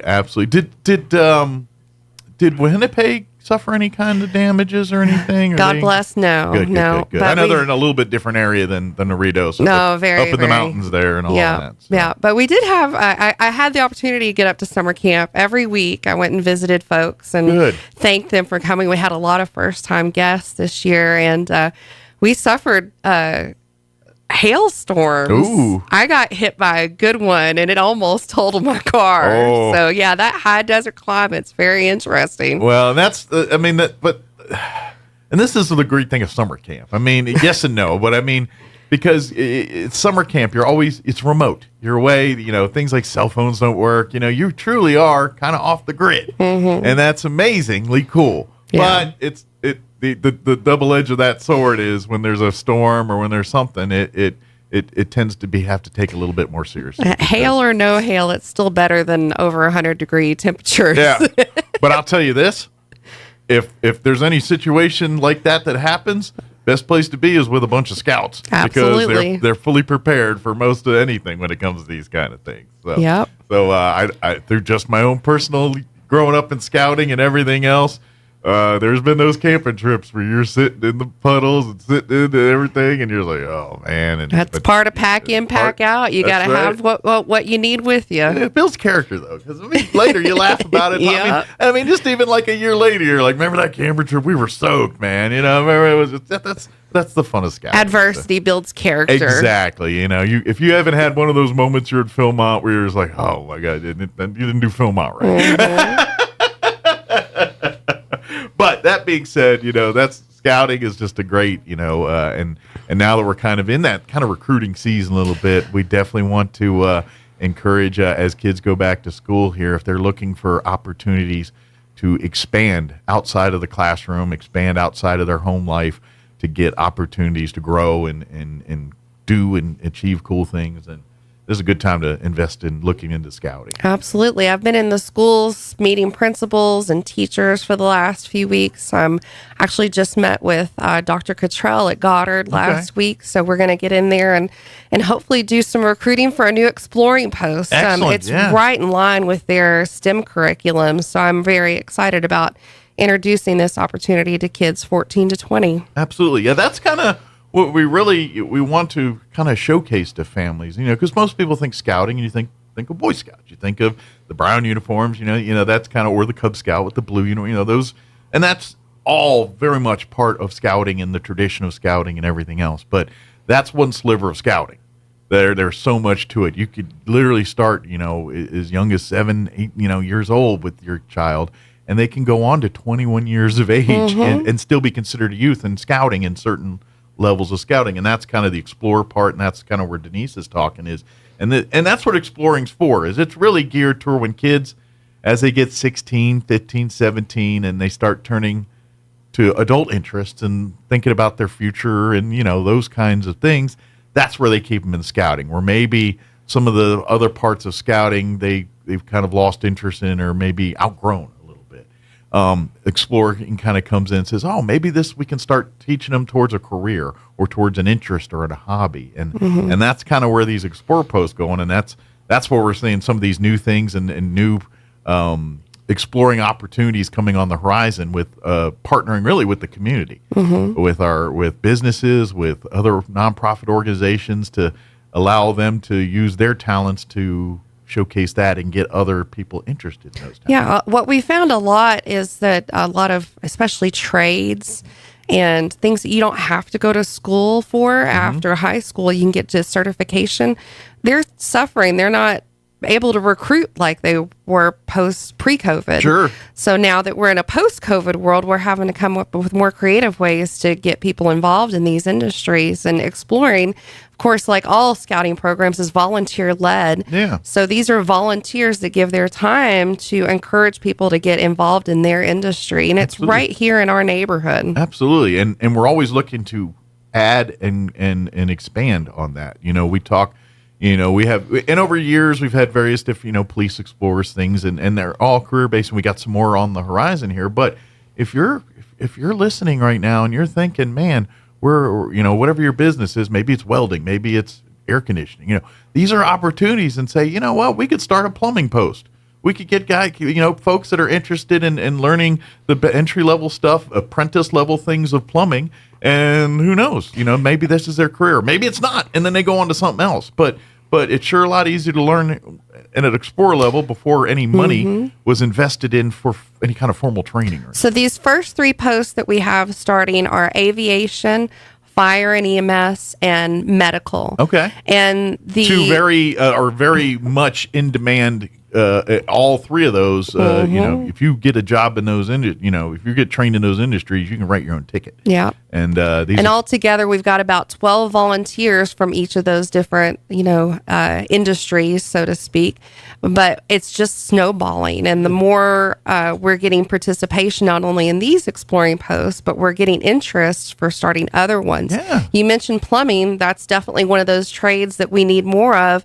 HVAC is actually the next thing that people are interested in exploring an exploring post. Excellent. So it's just snowballing, and I'm very excited to see this coming together because the kids that need these types of programs don't even know they exist. Yeah. So I'm really excited about getting into the high schools. Absolutely. And plus, this is this is something I've talked about, on various levels on this show. It's like people don't learn the same way. People don't.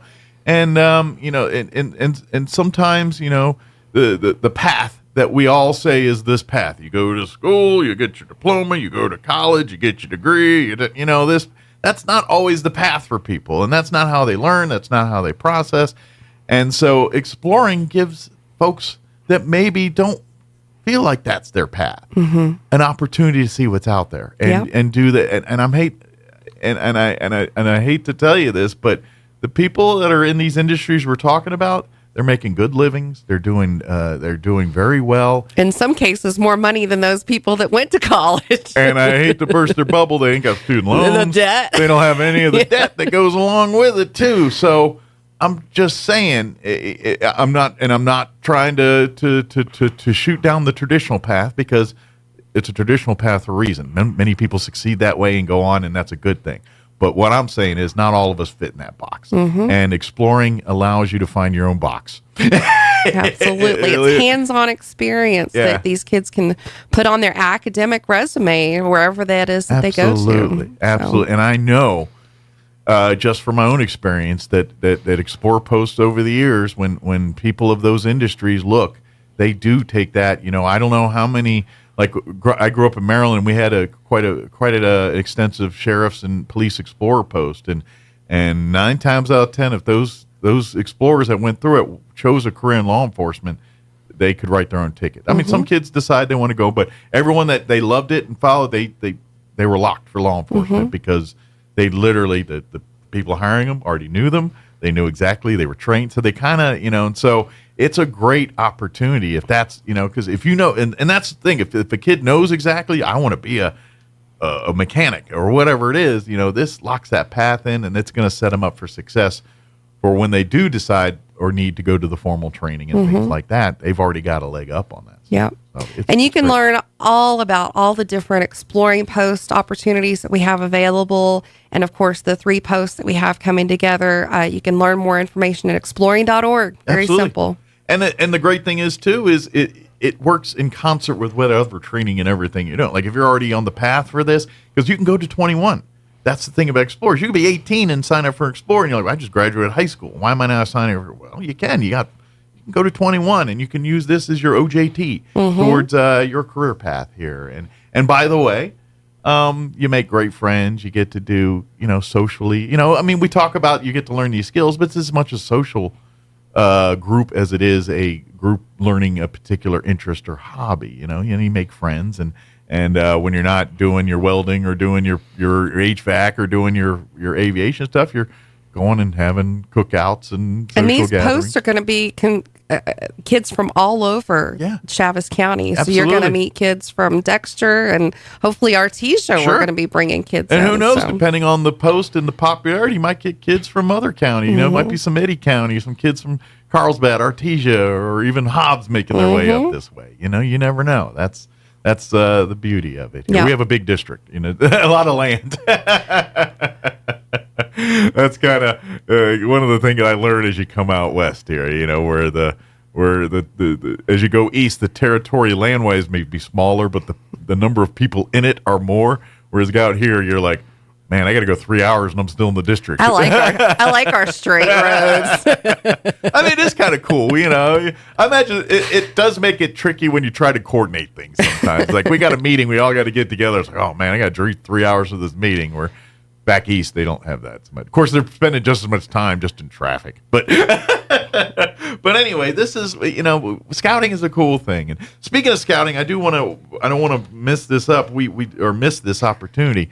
Coming up here on August 3rd, we want to invite all of our past and present and future scouters to come on out and be a part of this. We're having a BSA alumni reunion. So if you've ever been in scouting, whenever, we'd love to have you come on out. It's going to be August 3rd in Artesia at American Legion Post 41, which is on Hermosa Drive, 402 West Hermosa, if you're putting it in your GPS.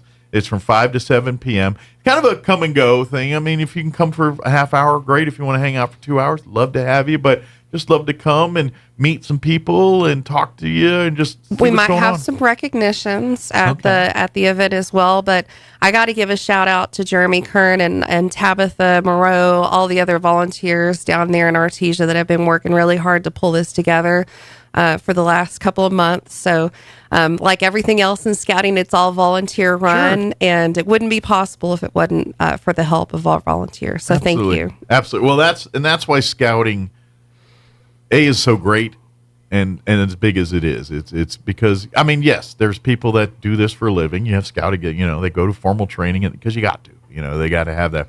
But 90% of how scouting runs, it's volunteers, it's moms, it's dads, it's families that are supporting the troops. They're the ones on a Tuesday night in the church or in the school having the pack meeting or the troop meeting, and they're the ones. That's most of scouting. That's what it is. And events like this happen because parents, volunteers, alumni come in and step up and get involved. That's right. Yeah, it's one of those things that people really don't get scouting until you're in scouting. Sure. And the same thing with camp outs and things like that. And they've actually opened up the rules a little bit. We can actually bring guests on overnight trips. Oh, excellent. As long as they have a physical, adults background checks and all of that type of thing. But those are the types of reasons that, scouting is changing, because you don't get it until you get into it. Exactly. Well, and that's just it. And that's what I love about scouting is you can make of it what you want. And like if you want to go and try to get Eagle Scout and progress through the ranks and all that, it's there for you, and you can do that. You just want to have fun, come hang out. But if you just want to say, I want experiences, I want to go whitewater rafting, I want to go camping, I want to go rock climbing, I want to shoot a rifle, I want to hike these amazing mountains and these amazing places, I want to go to Philmont and call Baldy, I want to go to Florida and go canoeing, or you know what I mean? I want to go to Maine and go rock climbing or whatever it is. That's scouting as much as the part about earning your ranks and Eagle and all that stuff. You can, in theory, do scouting and stay tenderfoot the whole time. And I mean, now granted, I would not recommend that because there are great benefits and you're missing a lot of learning and a lot of maturing opportunities by going through the progression of scouting. But in theory, if you just want to do it for the activities and the troop and the exposure to just many things that you wouldn't get exposed to before, then you can do that in scouting. Yeah, too. you definitely get back as much as you put into it. Absolutely. And that's why I'm such a fan. I mean, I literally did thanks to my parents, they given me opportunities. I went to a World Jamboree. I went to Philmont, and I grew up in Maryland, so Philmont's a bigger deal. You have it right in your backyard, so you guys take it for granted a little bit. But we call Wahanape baby Philmont. But Philmont is a big deal in scouting. What we have in our backyard in the state of New Mexico, it is the premier high adventure base. There's other high adventure bases that, and they're good ones. Don't get me wrong; they're all great. I've been to some Maine and Florida, and they've all had some good ones. But Philmont is the Cadillac of them, the piece de la resistance. It's the big one. Yeah, one of the things that I actually got really good feedback from folks this last summer when I went up to camp is that Wahanape is a great place to practice for Philmont folks that are from, Southeast Texas, where because I'm the from, elevations and stuff need to adjust and acclimate to the altitude adjustment. So we're not quite the size that Philmont is, but it's a great place for people to come practice. We love our facility. And scouting, for folks that are not familiar with scouting, Camp Wahanape and Philmont Scout Ranch serve two different missions. They really do. Mm-hmm. Wahanape Scout Camp and like hundreds of many other camps like it across the country for Boy Scouts or scouting, it's it's designed for the entry-level scout all the way up to the ones, and so they're working on merit badges. They're doing so it's a week full of swimming and hiking and leathercraft. But you can't enjoy it if you can't breathe, is what I've been told. Yeah, but you're almost learning the craft of scouting at scout camp. That's what going to Wahana pays like. Now, Philmont Scout Ranch is a high adventure base. It's generally geared for scouts that are a little bit older. This is not meant for your first year scouts. This is stuff for your 13, 14, 15 and up. And it's much more youth driven. It's youth. The adults are there to keep everybody out of trouble, pretty much. They're the ones to keep the youth generally plan the trip, plan what's next, and kind of they're running the show. It's the youth doing it, and it's 10 days of them in the mountains surviving, living off the land. Dinner that night, you came in your backpack, and you may heat it up, you may not. You don't, things like brushing your teeth or using deodorant for 10 days, you don't do. It rains when it's not expected to rain. Yes. It's a high adventure base, and you're living on your life, and everything you own is on your back or your partner's back. Your tent, you share it, okay? You might be carrying the cooking gear, he or she's carrying the tent, But even at Wahanape, we have people that pack in and do the high adventure side. Oh yeah, because Philmont's kind of the ultimate of that. Yeah, getting ready for it exactly, and that's but Philmont's kind of that pinnacle. It's the Tour de France of high adventure scouting. So it's kind of the one seed. Yeah. So whether you've made it to Philmont or not, if anybody's been involved in scouting in the past, we really want for them to come to this reunion this Saturday. It's going to be a blast. Absolutely. It's come and meet other scouts. Come hear stories. You don't have to have grown up in scouting in New Mexico. If you were a scout, wherever you were, whether it was it could have been another country. Maybe you're from Japan and you were in scouts in Japan. Come. We'd love to have you. I got to meet someone in World Jamboree. There's really, that's the other cool thing too, is scouting is international. We talk about scouting USA, Boy Scouts of America, but scouting has touched all corners of the globe. And it is really just amazing. And I'm telling you, youth that go through scouting generally just come out better prepared, better foundationally. Whatever path they choose in life, they're usually better prepared for it. Just because you become more worldly by being scouts. Just by default, you get exposed to things that you never probably wouldn't normally get to do. You get to talk to things, talk about things. It's just it makes you just a more worldly person. The more you see, the more you experience, the more you understand things, and the better off you're at doing it. And that's scouting. It is all of that, and it's all wrapped in this big candy fun pack. It's so much learning, it's so many great values, but it's really wrapped in this Jolly Rancher candy packet. It's just fun, and these kids are just hiking and having fun and swimming and goofing off and doing things and learning. And then next thing you know, that they've got skills that are going to transition to college or whatever they want to do.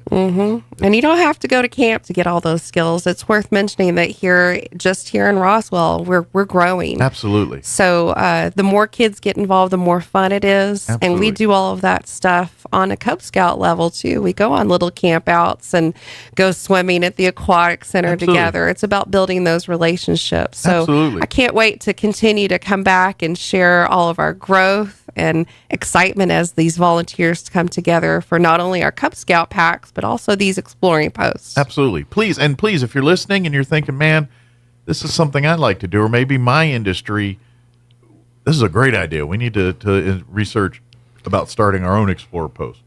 Please reach out. Yep. 575-622-3461 is the council office. You can also learn more information at nmscouts.org is our website. And of course, exploring.org. We're excited this program is coming back to the area. Yeah, absolutely. I always recommend, if you're a Facebook user, if you do Conquistador Council, it's under BSA still, Conquistador Council BSA. You search that in Facebook. It'll pop right up. I highly recommend you like and follow it. That way, anytime there's Pinewood Derbies or just any community events, you're first to know right through that. Yep, and we're opening up a lot of these day events to the community too, so you don't have to be in scouting to come have a good time. No, we'd love to have you when there's Pinewood Derbies, and that's a Cub Scout. That's the tent pole of Cub. That's probably the most famous or most widely known thing that in Cub Scouts is we had a the Pinewood Derby. Great turnout for our district Pinewood Derby back in March. So we're definitely going to do it again this year. Good. I love it. And to be honest, I think we sleep on the other regattas. Like there's like the one with the boat where you basically, and what they do is they take for lack of a better term, gutter. A gutter. Yeah. A gutter from the house, and they fill it with water, and then you create your boat, and you have to. With the straw. Yeah, the you straw. have to blow the boat. Wind power, get that sucker hot air. Yeah. But that's, it's not as exciting. But that's a great opportunity cool for to us learn to explain physics and exactly. water pressure and all kinds of cool and if stuff. I seem to remember, there's a flying version on a string too with a straw, and I seem to remember. We did a Lego version too with like a zip line. Okay. And they had to build like a little zip line, maneuver down the string. So there's a lot of creative ways to incorporate STEM into scouting. Absolutely. I mean, I'm telling you, I did so. Like I can swim because of Scouts.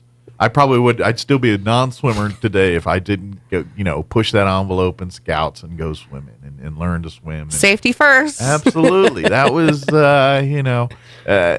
and it's I have confidence. All the things like I can do this job today because of Scouts. I would have been too shy, too. Not confident in my own ability to do this job. I've been here a year this month. I told you that earlier. And the Cub Scouts that I met right from the beginning of the school year last year, I can see a huge difference in their personality. Sure. They're speaking to me. They're shaking my hand. And they didn't do that when they started. So having that camaraderie and confidence building in Cub Scouts specifically, the youngsters, is so important. It makes such a difference. And now more than ever in the world we live in with technology the way it is, and technology is a good thing. We need it, but there's gaps that are created because of technology. And to be a human being, you need these things to function as a human being. And scouting can definitely put that in if it's missing. Where you could get that in many places 20 years ago, you can't now. Yeah. And scouting provides that. Yeah. So, character building is one of those things you notice when people don't have it. Yes. Yes. It's integrity. You don't notice it till you know it's not there. Yep. And then you spot it real quick. Yeah. And that scouting, that's what it's all about. It's teaching those values. It's teaching that it's to when scouting is always that thing. It's fun and games until you hit moments in life where you hit an emergency or you hit, I've got to do something to take care of it. And I'm telling you, even in my 51-year-old brain, I still go back to some of the things from scouting every once in a while when I hit those moments. Like, all right, remember that from scouting? This is what you do. It's even simple things like handling a knife all goes back to my tote and chip training in Scouts. And then even to this day, if I'm in the kitchen grabbing, I'm going back to my tote and chip, going back to. I was first on the scene for a motorcycle accident, and I knew what to do. First aid. And that's because of scouting. Absolutely. Whenever you just go through life and then you hit those moments in life and the scouting kicks in. It just does. So please come to the reunion here again, This August Saturday. 3rd, this Saturday. It's going to be from 5 to 7 p.m. in Artesia at American Legion Post 41 there at 402 West Hermosa. Come one, come all. Bring your family, bring everybody. If you're in scouting, if you're just in for a year as a Cub Scout or Tiger Cub or an Explorer or Boy Scout or an Eagle Scout, or you did your entire youth in scouting, whatever it is, we'd love to have you come out, whether it was here in New Mexico or some other place on the planet. Love to have you come and just come talk scouting with us. Come share stories, talk about your experiences, compare your camp to Camp Wahenipe, or if you went to Wahenipe 30 years ago, how's it different than now? That's what we want to share and come and meet folks and who knows, maybe you'll find a niche in scouting too. If you're thinking, I'd love to do this, and there's so many ways you could support scouting. Even if you're not at the troop level, like obviously coming in and serving as an adult leader, if you have kids in the troop and or in the pack, that's a great way. But grandparents are really coming through for us right now. Excellent. So those are great ways to serve. But if you don't feel comfortable doing that, maybe your skill set's to teach merit badges, and you're like, well, I'm an accountant. I could teach accounting merit badge, or you know what? I can't do that, but I can help this way. Let me help a troop financially. Maybe there's troops out there. You're like, I could help financially. These scout troops, that anytime they create their own, especially at the Boy Scout level, if they do on their trips and things, a lot of it's their own thing. They got to raise their own money. They got to raise their own means to do or their own equipment to do those kinds of things. And if you want to support that way, I'm sure there's some scout troops that'd love to have you do that. I don't know how much time we have left, but I want to share just a little story. Troop 2 and 59 and 72 just left for NOAC. Okay. National Order of the Arrow Yes. up in Boulder, Colorado.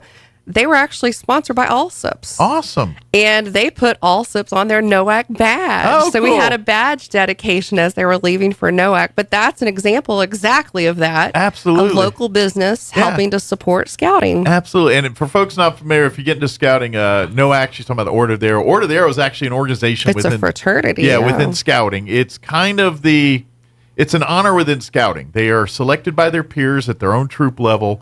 And it's the scouts that best exemplify scouting and camping and the points of all that represents scouting.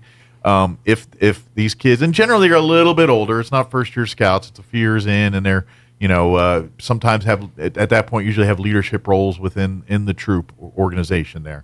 And so they get selected in, and then within that, it's another honor hood, and and that one's got a little bit of secrecy to it. There's parts of it that you only know if you're part of it, know. And again, I'm a vigilanter in that and been in that, so I'm a little familiar with that one too. It's very much it honors the legacy of scouting. Absolutely. And where the inception of scouting came from. You learn a lot more by being a part of that. Absolutely, and it kind of also devotes to the service side of scouting. That's the Order of the Arrow is very much in that service side and everything else. But it's very cool. And the other point is that part of it too. Those kids at that level, they're getting scholarships. They're it's kind of getting like corporate sponsorship. Yeah, exactly. It's kind of like your version of like your FFA or something like that. They're actually getting the actual vetting and tools to go on to that next level in their life, in adult life. Mm-hmm. But anyway, if you get involved in scouting, the Order of the Arrow is just another level of opportunity through scouting. There's so many different people that are involved in so many different levels. Yeah. So whether it be just volunteering or their kids that involved, that they're Life Scouts or working on their Eagle Scouts, it is what you give to it. Absolutely. And the cool part about the Order of the Arrow for me was that's when I was an older scout. That was my social connection. I got involved, and of course I was involved there with ceremonies and everything else. So I got to do a lot there. But again, I there is an element of secrecy. That's what I was going to say. You can't talk too much about it, I hear. Talk so much about that, but it's all good though. It's all, trust me, once you break it down, it's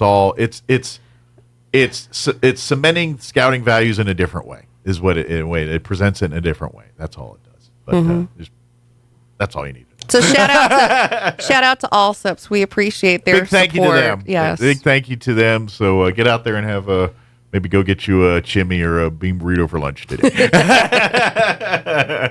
Sometimes you just hit a certain spot. You need one of those chimneys. You just need them. So good deal. But again, if you have any questions about anything, don't even hesitate to come down to the Scout headquarters. They're on Aspen. It's over there if you come off of Country Club. Thank you. I kept wanting to say Pine Lodge. Country Club.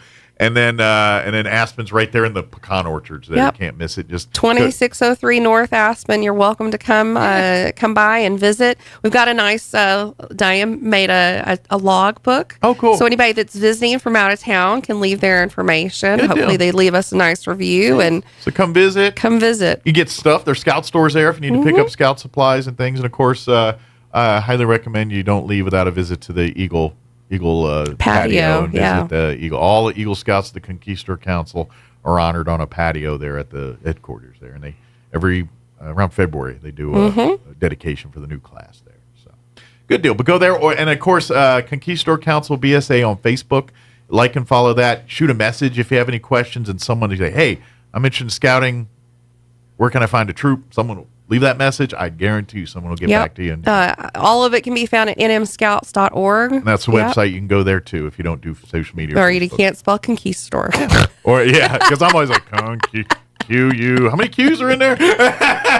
I get you. It's like, why can't we be the Bob Council? B.O.B. I got that one. We got to pick the longest name in the book. But it's all, hey, be prepared. You learn. First That's meeting, right. you practice how to spell conquistadors. Just kidding. Well, Denise, as always, appreciate the visit. We'll see you next time here. Absolutely. And folks, don't forget, this Saturday, August 3rd, 5 to 7, American Legion Post 41 in Artesia. If you've ever been involved in scouting, I'd love to have you come out and visit and come and just have a good time with us. So, it's going to be a great time. Absolutely. Thank you, Denise, and we'll see you next time. Thanks, Mike. All right, it is 8:54. Let's pause for news and your Red Apple Market Report. That's not called that anymore because Lou Dobbs passed, and I keep wanting to call it Lou Dobbs Report, but it's now the Red Market Report. So that's up next. Don't go away. You're listening to Mornings with Mike Winters. Now, your Pecos Valley News Update. I'm Jared Sorello. New Mexico National Guardsmen have been honored for their life-saving efforts in Ruidoso. Staff Sergeant David Perez, Sergeant Carlos Mendoza, and Specialist Roberto Valerius were clearing debris, moving heavy equipment with 3 other guardsmen on June 29th when floodwaters threatened 4 people. Perez and Valerius rescued 4 people, while Mendoza got another guardsman out of danger. New Mexico Governor Michelle Lujan Grisham now says the special legislative session was, quote, not fair, but she won't punish wildfire victims for it. More than a week after a contentious special legislative session, the governor still has not signed the only piece of legislation that lawmakers sent to her desk. As part of a wide-ranging 5-hour-long town hall meeting in Las Cruces Thursday night, the governor talked about House Bill 1, which was the only proposal lawmakers voted to pass on July 18th. You're up to date. I'm Jared Sorello. I'm meteorologist Steve Hamilton with your Pecos Valley weather. Pretty hot this week. We have upper-level high pressure in place over the Central Plains, and that's extending into our area. But sunshine today. We're headed for about 105 on the afternoon high. Overnight will be clear, cooling off to the mid-70s, and then near 105 for the afternoon high again on Tuesday and Wednesday. We'll be getting sunshine, low 100s Thursday. That's your latest forecast. I'm meteorologist Steve Hamilton.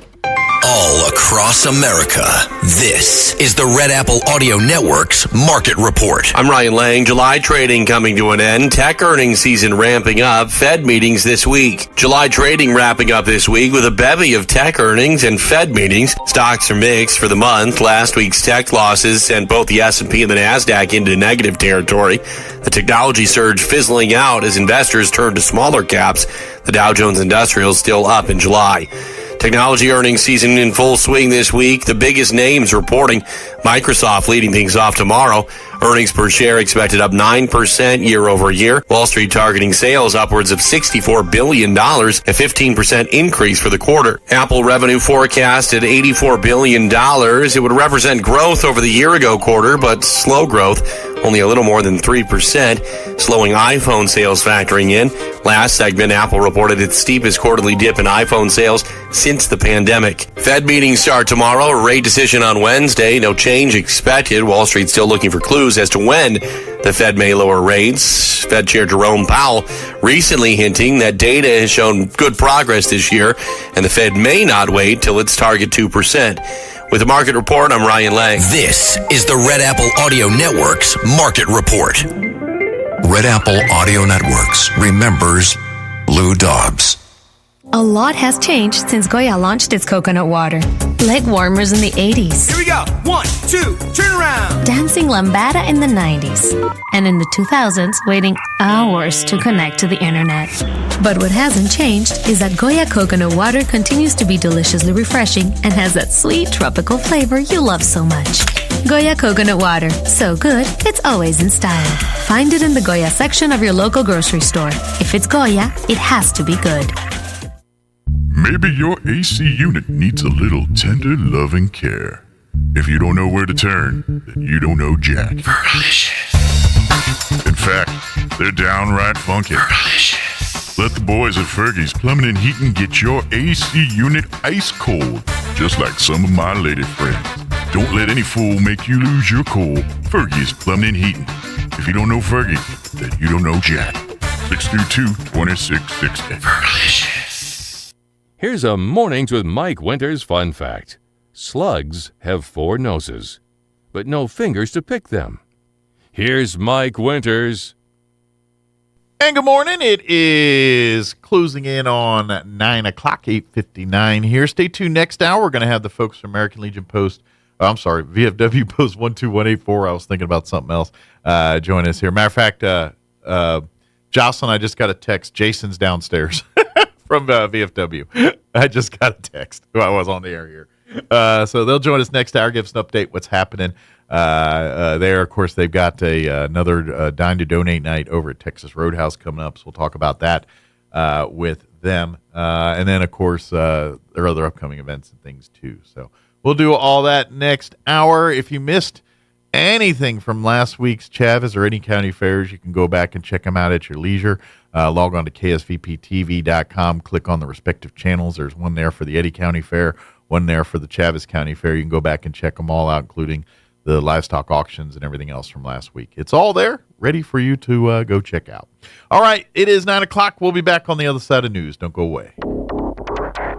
Hugh Hewitt is now in Roswell on 106.5 FM KEND Roswell. Breaking news this hour at townhall.com. I'm Bob Agnew in Washington.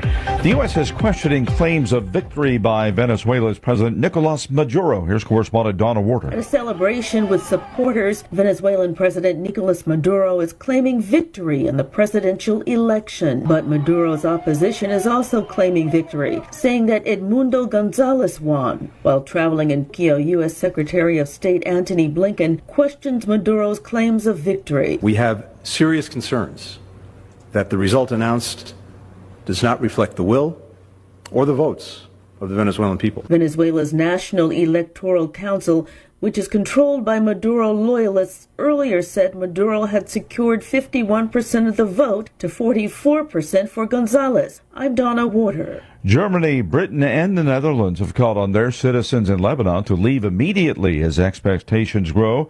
There could be a major Israeli strike. Israeli military commentators speculate that Israel could hit a major Hezbollah target deep inside Lebanon or Lebanese civilian infrastructure.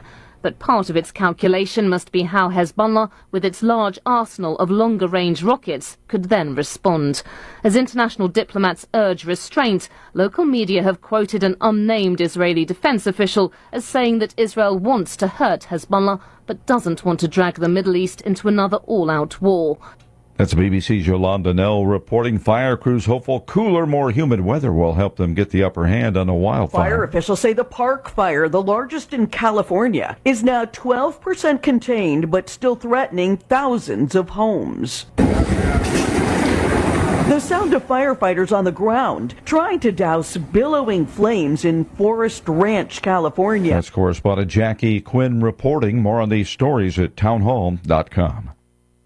Everybody wants cheap airfare, but where do you find it? You call low-cost airlines. Their prices are direct from the airlines, and they're so low you can't find these fares published anywhere. They specialize in cheap flights, discount hotel rooms, cheap car rental rates, and great package deals anywhere around the world. Wherever you want to go, they can help you get there cheaply and with a best price guarantee. If you want the lowest prices on your airline tickets or other travel services, call now.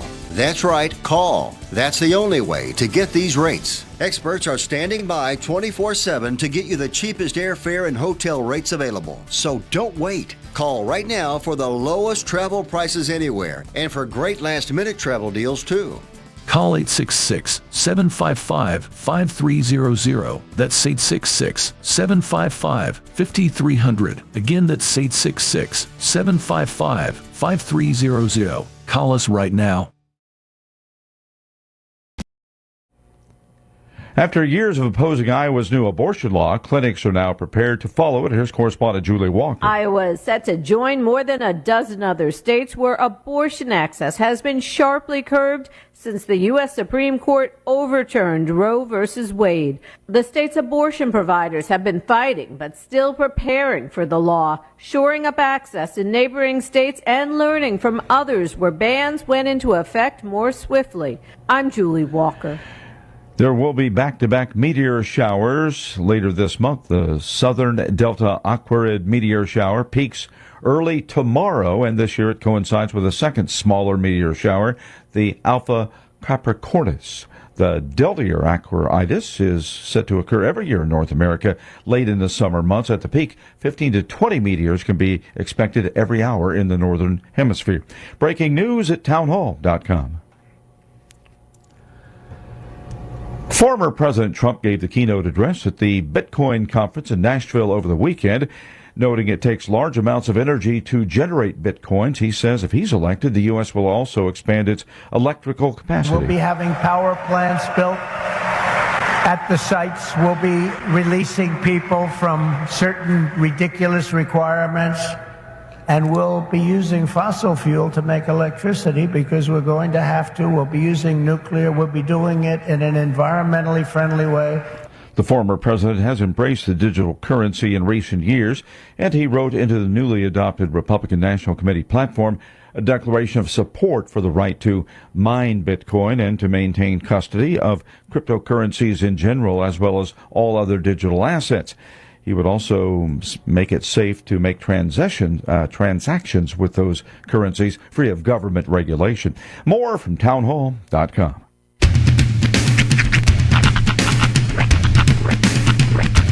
What in the wide world of sports is going on here? I promise you, whatever scum did this, not one man on this force will rest for 1 minute until he's behind bars. Now let's grab a bite to eat. Yeah, come on. I feel the hot wind on my shoulder and the touch of a world that is older. I hit the switch and check the number. I leave it on and then I slumber. I hear the rhythm ringing through it. Flamenco guitar and cumbia music. I hear the talking of the DJ. The devil listen, what does he say? I'm on a Mexican radio. I'm on a Mexican radio.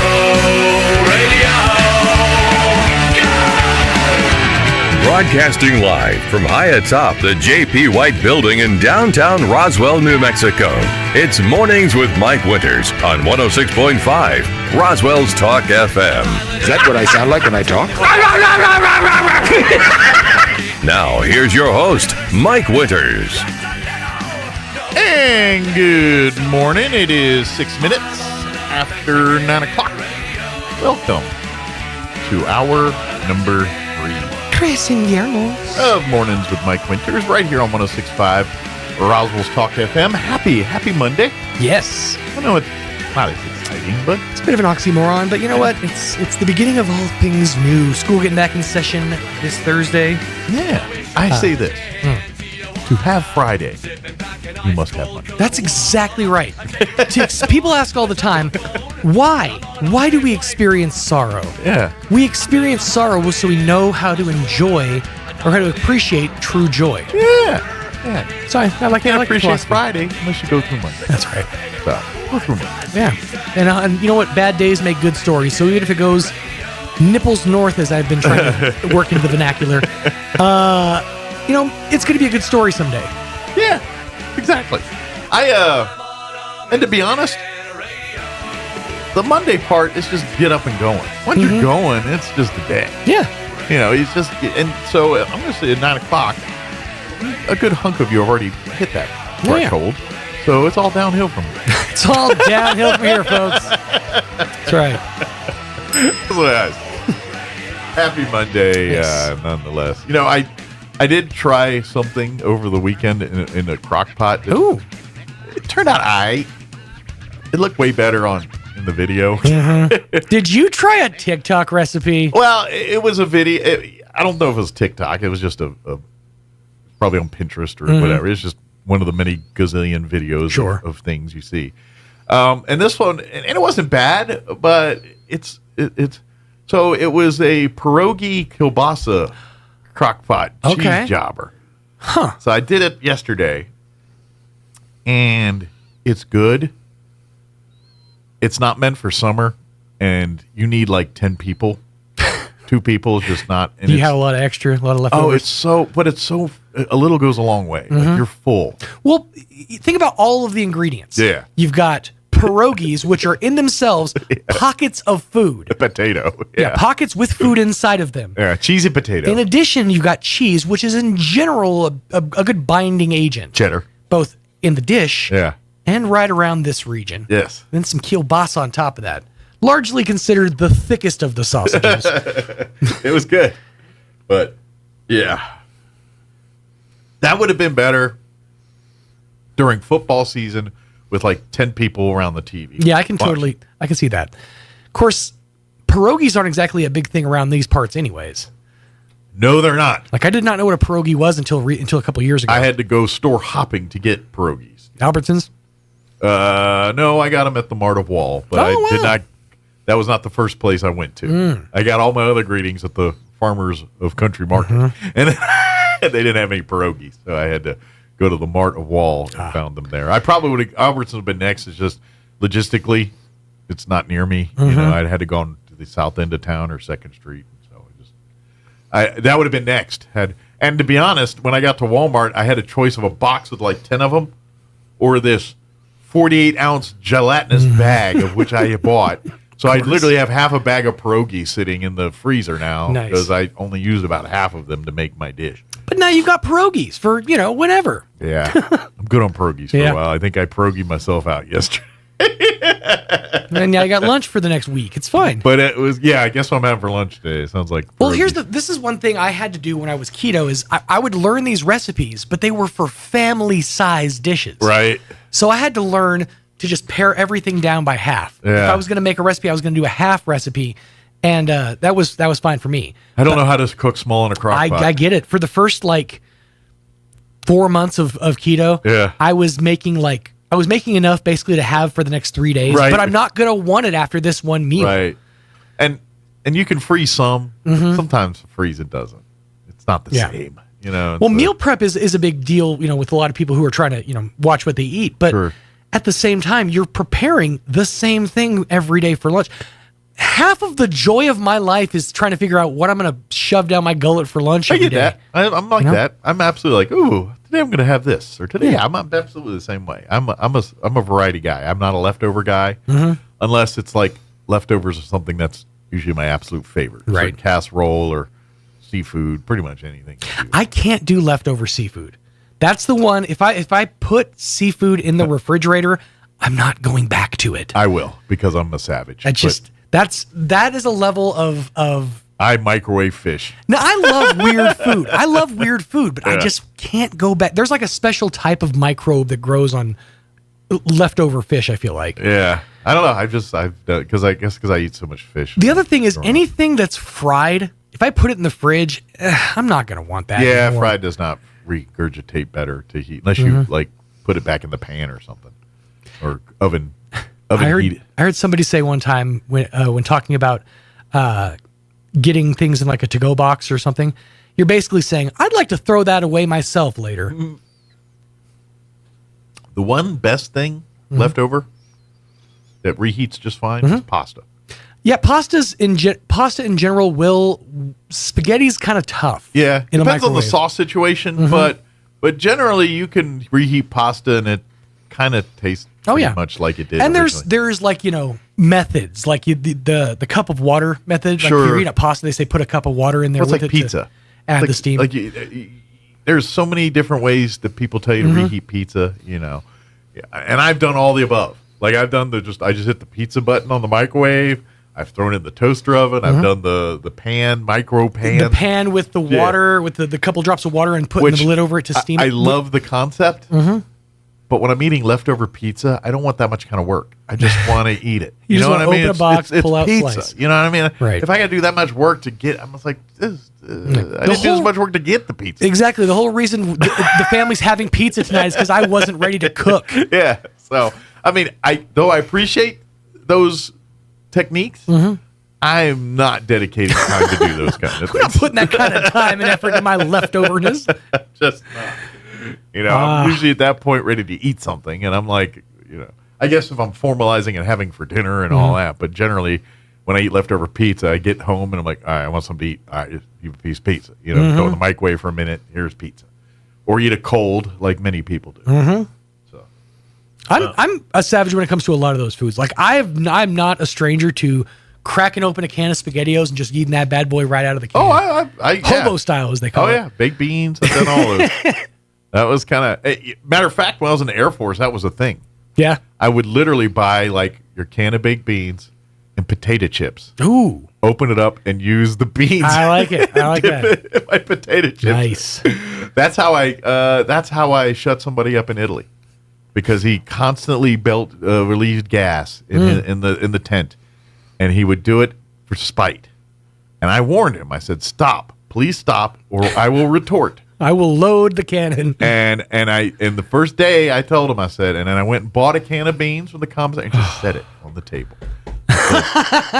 This is what happens the next time. Just a grenade with a pin on. And I literally said, I said, "This is what happens the next time you pull your shenanigans." And he saw it as a challenge.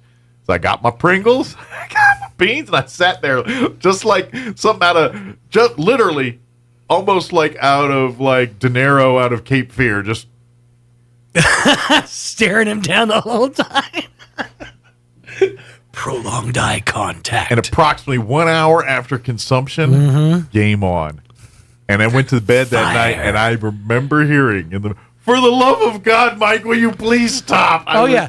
That tent that night sounded like the campfire scene from Blazing Saddles. I said, "You release the Kraken." The Kraken is out now. I've done it to two people, my brother and that dude in the Air Force. My brother was in the Boy Scouts. He was doing shenanigans too. I said, "It's game on, Chris." And I ate, and we slept in a tent together that night. At 2 a.m, everyone else heard him yelling, "Mike, stop, please." When you unzip the tent, you just go, just to get a gasp of fresh Popeye air. has his spinach. I have my baked beans. You give me all right, can, and an roll hour later, that beautiful bean footage. It's on. Game on. So, yeah. So how many of your military memories just like smell like farts? Oh, good. 78%. A good solid 65. And when it wasn't that, it was something else gross or nasty. That's probably not radio friendly. No, of course not. But yeah. So, speaking of military, Jason Burke with VFW Post 12184. Our Roswell VFW Post going to join us here, give us an update. Of course, they've got Dine to Donate night coming up. Don't recommend the beans. Although it is a nice side dish. It is. They do have good beans. Just bread up first. Although when I do go beans there, it's green beans. Like my go-tos are mac and cheese, the green beans, and sauteed mushrooms. Oh, you know what? I love their loaded potatoes, their mashed potatoes. Yeah, they're good too. Because it's like $1.99 more. They'll put all the baked potato fixins inside of your mashed potatoes. So I generally don't get the beans there, at least not baked. Yeah. But anyway, we'll get an update from Jason here, Dine to Donate, Texas Roadhouse, get another update on other things happening with VFW here in just a few. But first, let's get the bad news out of the way. Your weather, which is hotter than Hades. I'm meteorologist Steve Hamilton with your Pecos Valley weather. Pretty hot this week. We have upper-level high pressure in place over the Central Plains, and that's extending into our area. But sunshine today. We're headed for about 105 on the afternoon high. Overnight will be clear, cooling off to the mid-70s, and then near 105 for the afternoon high again on Tuesday and Wednesday. We'll be getting sunshine, low 100s Thursday. That's your latest forecast. I'm meteorologist Steve Hamilton. Thank you, Steve. Currently 79 degrees here in Roswell. Not quite 80 yet, so you can tell people it's under 80. Humidity is at 50%. Winds out of the south at 12 miles per hour. Expect a high of 103 today under sunny skies with southeast winds 5 to 10 miles per hour. Clear tonight. Overnight low of 74 degrees with south winds 5 to 10 miles per hour. Tuesday, more hot, sunny, 104. Winds out of the south 5 to 10 miles per hour. Wednesday, mostly sunny, 105 the high. Winds out of the south, 5 to 10 miles per hour. Thursday, sunny, hot, 103. Thursday night, they're saying a 30% chance for showers and thunderstorms. And then Friday, a 20% chance for afternoon showers and thunderstorms. So we'll see what happens there. But sunny, hot, 101 otherwise on Friday. And then the weekend, sunny and 99 Saturday, sunny and 97 on Sunday. So something pretty much all week this week. All right, 9:18. We're going to take a quick 2.5-minute break, and then Jason Burke with our with the VFW Post 12184 will join us here on the other side. Don't go away. You're listening to Mornings with Mike Winters. Attention Roswell and surrounding areas. Don't miss the final days of the summer sales event at the all-new Roswell Ford, where you can upgrade to a new Ford or quality pre-owned vehicle for a lot less. We're making one final push from now till month's end to beat our sales goal of 58 new Fords and quality pre-owned vehicles. We still have 27 left to go, so we'll do whatever it takes to make a deal. Upside down in your loan or stuck in your lease, Roswell Ford wants to get you released, even if you owe thousands more than your trade is worth. Right now, get huge savings with rates as low as 0% for 66 months. Plus, we have a great selection of low-mileage, one-owner pre-owned vehicles, all in prime condition, starting at just $10,000. Don't settle for a low-quality, overpriced clunker. Buy a quality pre-owned vehicle from Roswell Ford for a lot less. Roswell Ford has partnered with the most aggressive lenders that will push to approve you today, even with bad or no credit. Lower prices, exceptional trade-in values, and a better buying experience. Get on board at Roswell Ford with new management and a whole new attitude. 821 North Main Street in beautiful Roswell, or online at roswellford.com. $15.15 per thousand financed on select new Ford models with approved credit. Time for the 88th Annual Lee County Fair and Rodeo, August the 2nd through the 10th in Lovington. Come to the Lee County Fair for the greatest entertainment in New Mexico. August the 2nd, it's the annual Hispanic Heritage Celebration featuring Eric y su Grupo Mazore and Los Tigres del Norte. Tuesday, August the 6th, after PRCA Extreme Bulls, it's country legends, the Bellamy Brothers.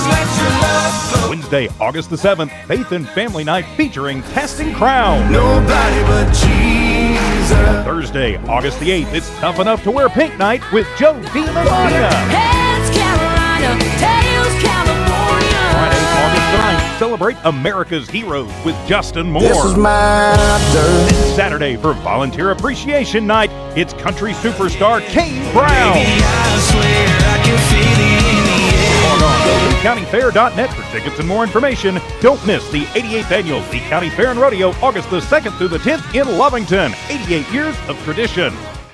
Strong women need strong partners to help them lead their healthiest lives. At Artesia General Hospital, Dr. Scott Beard and nurse practitioner Lori Crockett deliver compassionate, holistic care to women at every age and stage. From routine checkups to diagnostic testing and specialty services like urogynecology, you can expect the most innovative, personalized care close to home. Learn more about women's services at Artesia General Hospital online at artesiageneral.com/women or by calling 575-736-8394. Many women's services are also offered in Carlsbad. Here's a Mornings with Mike Winters fun fact. Sigmund Freud once believed that cocaine could be used to help treat a morphine addiction. Mike used bacon to get over his addiction to beef. Here's Mike Winters. And good morning. It is 21 minutes after 9 o'clock, and joining us in studio this morning from VFW Post 12184, our Roswell local VFW Post, Jason Burke, back with us. Good morning, Jason. Morning, Mike. Thanks for having us. Anytime. How's life at the Post this morning? I know you guys are pretty busy. It's busy. It's getting busier, which is good. That's a good thing. Of course, the busier we get, we need more. We could use some more members, and we'd love to have some new guys out there to help us out. Absolutely. Well, and that's the thing that you'll notice with our VFW and our veterans organizations is they're always busy, but it's not even just tent pole event things. It's always under the radar stuff. Yeah, lots of so-and-so visiting, checking in on someone's needs, or, hey, there's an organization that's got some stuff going on, and that's kind of where VFW works in those realms and those circles. Oh, definitely. There's a lot more to it than just hanging out and drinking beer and stuff like that. Sure. Although that's very much part of it. It's a social organization. It is But like for example, everybody has a full-time job. Absolutely. Well, I've got, I guess I could call it kind of a part-time job with the Veterans of Foreign Wars. So I would say a second full-time job you don't get paid for, but yeah.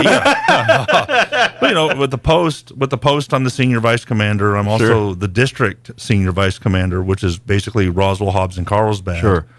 I sit on 3 different post committees. I chair 2 state committees. So, it's like, after we're done here, I got to go home and we'll do some VFW stuff. Yeah. I got to. Of course, serving in the state of New Mexico VFW, everything's traveling. So if you do anything state related, you're all over the place. At least if you're in like state like Rhode Island, they don't have very far to travel. just walk down the block. we just really took a bus. I But wonder how many posts they have in Rhode Island. I got to look at that. well, there's probably a lot interesting. more people, though. There's less land, but a lot more people in this. Providence, Rhode Island. I don't know how many people they have, but they don't have a 3-hour trip and stay in the same state. Exactly. It's not a thing for them. But no. But yeah, it's a big commitment, and now, granted, that's because you're also at that level in the VFW. Exactly. Typically, you're not like to be a member of the VFW. You don't have to commit that kind of time unless you choose to. Unless you choose, and it's all volunteer. You can commit as much or as little time as you want, but to meet once a month, and every minute helps. So well, and it's a twofold thing. Yes, we want active VFW members that are serving and coming to the meetings and participating, but even if you can't commit those kind of times, your membership in the VFW helps. Absolutely. And the big thing is really numbers. That's the big yes. We'd love to have you come out and be a part and physically do the things that VFW does, but at the same time, when it's time to rally in Congress, when it's time to basically push VFW's weight around when it needs to for veterans or some other issue, your memberships give them the weight to push. Absolutely. Yep. Like I've said before, a lot of I get asked a lot, well, why should I join the VFW? And and the thing is a lot of that is personal, and I can go on for hours as to why I joined the VFW. So I can't really tell, hey, this is why you need to join the VFW. Sure. But I can say this: as long as we have at least 1 million members nationally, then whenever they do stand before our lawmakers and they say, hey, this is what veterans need, that one member's voice is amplified 1 million times. Absolutely. You don't necessarily, you personally won't have to go to Washington, but no, we've got people, you're there. Yeah, we've got comrades who that is their job. That is one of their committees. They're on legislative committees. They go to Washington and they stand before our lawmakers. Absolutely.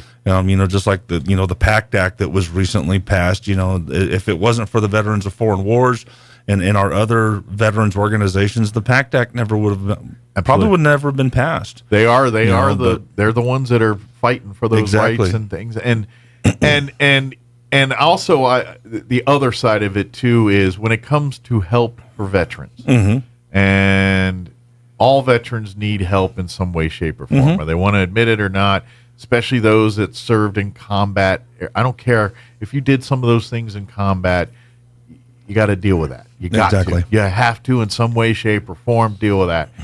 And the way veterans think and operate and work, they just, because I am one, I know how they do this. You know this as well. VFW and other veteran organizations can make headway there that no other place can, because veterans we're a lot of things, but stubborn is generally one of those things that's in there. Very much so. And the only people sometimes veterans will trust is another veteran. Another veteran. And so when our stubbornness and when our and let's face it, veterans, I'm not saying everyone, but generally has a service before self mindset. And what I mean by that is they will destroy themselves to give someone else something to take care. It's like, oh, I'm fine, but here's my last coat, here's my shirt, and they will literally give it, and that's a veteran mindset. That's absolutely for the it's most service part. mindset. But they won't necessarily take the shirt themselves to put on their own back, and so the only people that can kind of make way and say, "Put the stupid shirt on, dude," is veterans. is another veteran. Exactly. That's very true. We just have that knack because they choose same dirt. As a veteran, whether you served in the Air Force, the Army, the Marines, whether you served in a foxhole or served in a ship or in an airplane or in a chow hall, there is a common ground between all of those. Most definitely. Yeah. Yep. And so that's why veteran organizations, particularly VFW, American Legion, our big ones, are so important because they do, and I recommend you get involved with all of them because they all do great things and they all serve and they all work together. Yep. There's different requirements. Obviously, VFW is a little bit more stringent to get in than American Legion. To be a member of the VFW, you do have to have served in a conflict. You have to have a campaign medal, and South Korean service as well qualifies. But most of you if you've served in the military in the last 30 years, odds are you've probably fallen in those windows. Last 25 years, there's a good chance that you fall in some of these service windows. Absolutely. And some of that. And I've talked to a lot of people who didn't know that they were qualified to join the VFW. Like a lot of veterans who served in South Korea. That was their hardship tour for a year. They were in South Korea. Counts them. That counts. They're qualified. Yeah, people don't realize that technically the Korean War never ended. So when you get stationed to Korea, you're technically serving in a war zone. You're in a hot zone that could kick off at any second. Yeah. So they treat it as such. So and if you they do deployed to, and it's generally usually, at least in the Air Force, it was considered remote tours. When you went to Korea, you went by yourself. It was very rare that your family went with you, unless it was some weird extenuating. And then if you did, usually we're there a couple years, as opposed to 1 year. But and generally speaking, and I don't know about Army and those, but in Air Force, when you spend a year there, you're going to spend 6 months in a gas mask sucking rubber because they're exercising and doing that all the time. I've never been to Korea. So. Yeah. To be honest, had I re-upped, I would have probably gone to Korea. That was kind of what was the MO there. You re-up after your first enlistment. Within 6 months, you're getting orders to Korea. Well, I've heard, in Army, I've heard two different extremes. I've heard some people say, "Hey, that was the funnest and best tour I've ever had," and that's it too. Yeah, and I've heard other people say that they absolutely hate it, and I've discovered that it kind of depends on MOS. Yeah. See, I was an M1 tank crewman, and so I probably would have hated it. Yeah. Because they say that those M1 tanks during the wintertime in your extreme cold environments, you've got to go down. You got to cold start that thing like 3 or 4 times a night. That means waking up, going to the motor pool, opening the tank. And if you've ever opened up a tank, it's just it's a pain. But and then cold start it. So those batteries, things got 6 big batteries in it. You got to keep those things fresh. And, right. And yes, I would not have enjoyed that. That was like my biggest worry. It's like, man, if I go to Korea, I'm gonna have to cold start tanks all the time. Like and that was like really all I could think about. I don't want to do that. I don't function well in cold weather. I've always found that if you were single and young, most people liked it. Yeah. If you were married and you generally didn't have a great experience. That's generally the rule of thumb. Yep. And now, granted, I've only talked with Air Force personnel, and they kind of and you're usually in 1 or 2 places, either Kunsan or Osan, for Air Force. Okay. And so there was a difference. Like most people that went to Osan said it's a lot nicer than going to Kunsan. Yeah. Kunsan, they said the amenities, but then again, I've heard people had more fun in Kunsan.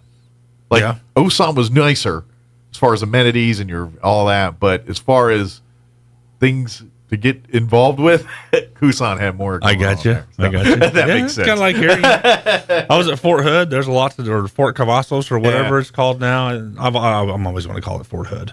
But I was at Fort Hood for most of the time. Is that what they call it now? I know they've changed names. Yeah, they changed it. Some of these, and because of what's AP Hill now? Fort AP Hill. That was the one in Virginia.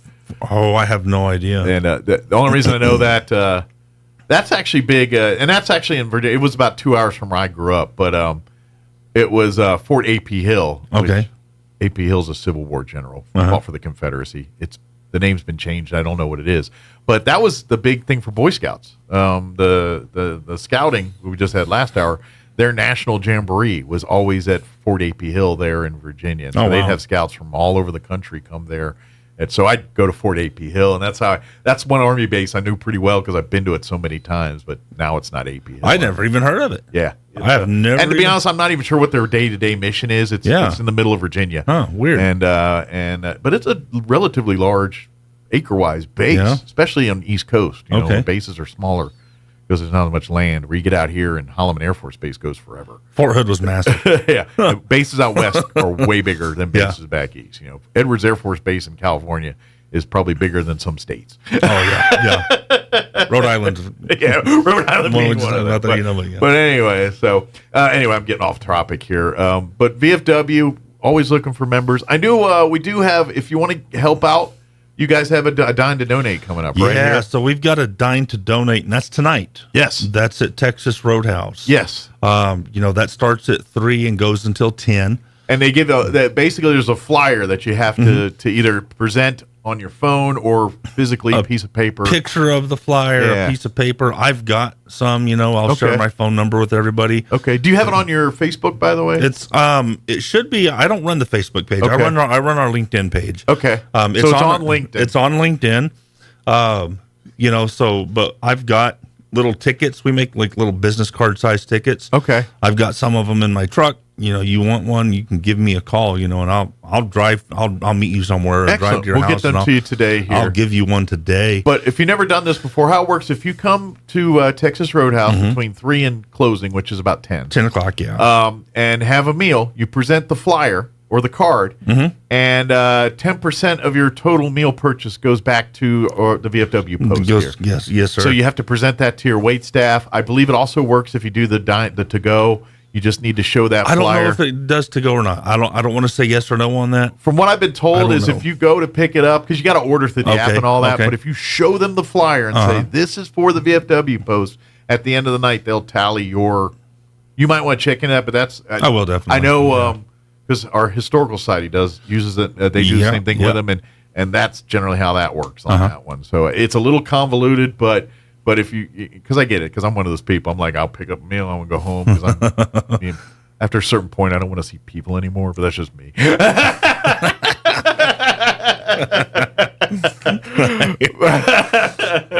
But I definitely come, and for me, and I don't know how Texas Roadhouse stays in business. I don't know. I mean, they're always busy and they're packed. But I don't know how they can give steak dinners for what they do for $30. You know what I mean? That's part of it, though.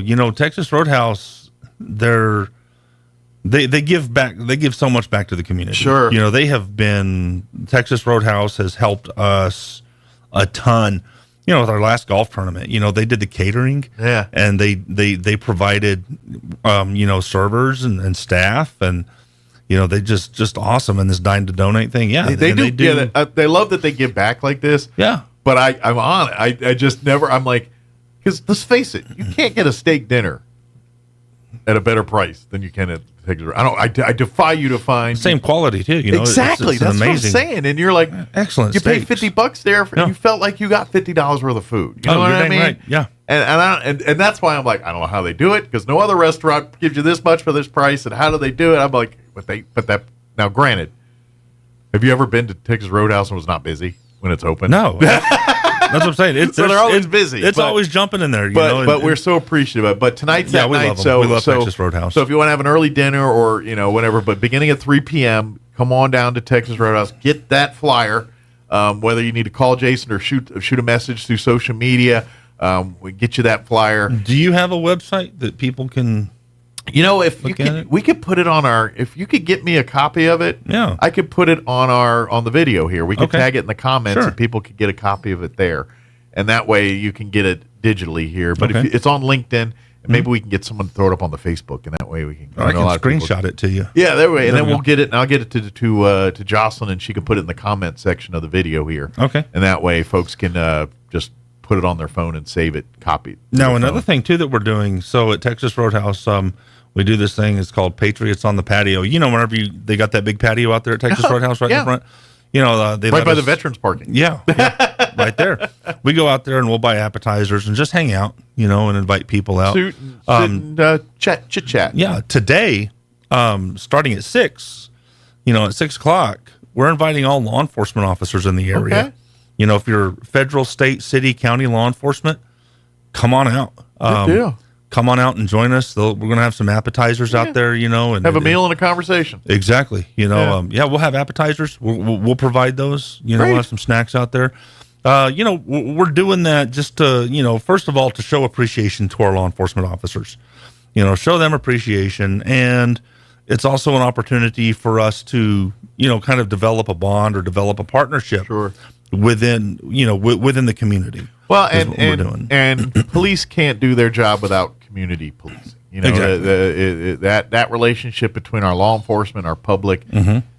If it's strained, if it's not, then neither can do their job. And so it's so important for that connection. And to be honest, there's a lot of veterans that are in law enforcement. That's just not uncommon. You see people that are veterans, many of them gravitate to law enforcement. I was a police officer in Killeen, Texas for a little while. Yeah. So think of it true as a mental health thing too. Yeah. If you're looking just to chew some fat with some people that exactly that kind of may know a little bit about what you're dealing with, come and let's have some camaraderie. Yeah. Let's chit chat. Let's talk. And we'd really love to have them out there because there are a lot of things that combat veterans and police officers do have in common. Absolutely. A lot of the same mindset.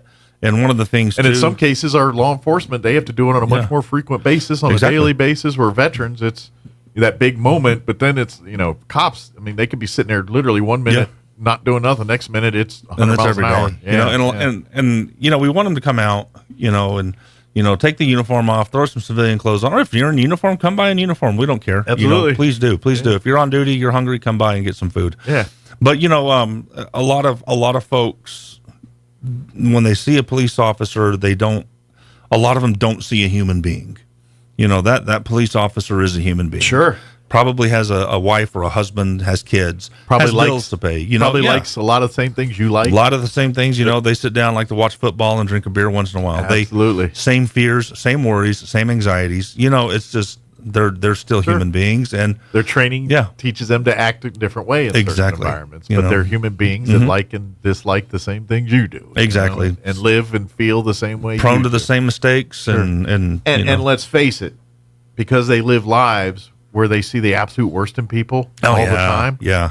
That when you see that and nothing but, it does impact you. Mm-hmm. I don't care what anybody says. You lose faith in things at some point. It's easy when you to see nothing. It's easy to. So. I know when I was a police officer, the realization hit me one time. It's like, every time I have to talk to somebody, they've either been victimized, they've either victimized somebody, or something bad is going on in their life. Exactly. And it wears on you. And you think everything and everyone's like this. It wears on you. And so tonight, what we want is we want to invite those guys out, and guys and gals come out. Law enforcement officers come on out and just hang out. And that's really what we want to do. Come and sit down, have a drink, have a conversation.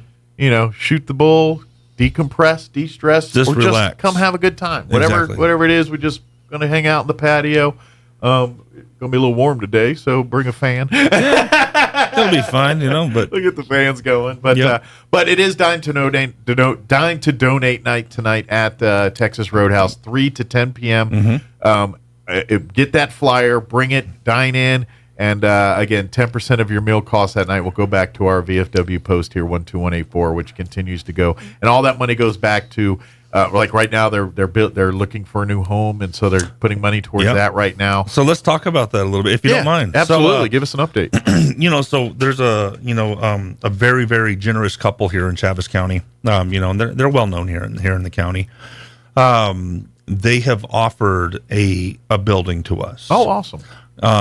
They're going to let us use it for free. Okay. Until we find something that is more permanent. Gotcha. So you do have a temporary location. Well, yeah. So we still have to run it through our committee. We've got a post-home committee. Sure. When we have to run it through the post for a vote. But yeah, they've offered us a place to. Well, that's awesome. Oh, it is. It's very awesome, and it's very much appreciated. So I'd like to give them a big thank you. So yeah, they offered to let us use this building out on their property out east of town. Awesome. And it's a pretty decent place. It's a pretty nice place. And they're going to let us do it for free. They're going to repair the get the plumbing and the air conditioning and heating squared away for us at no cost. At no cost to us.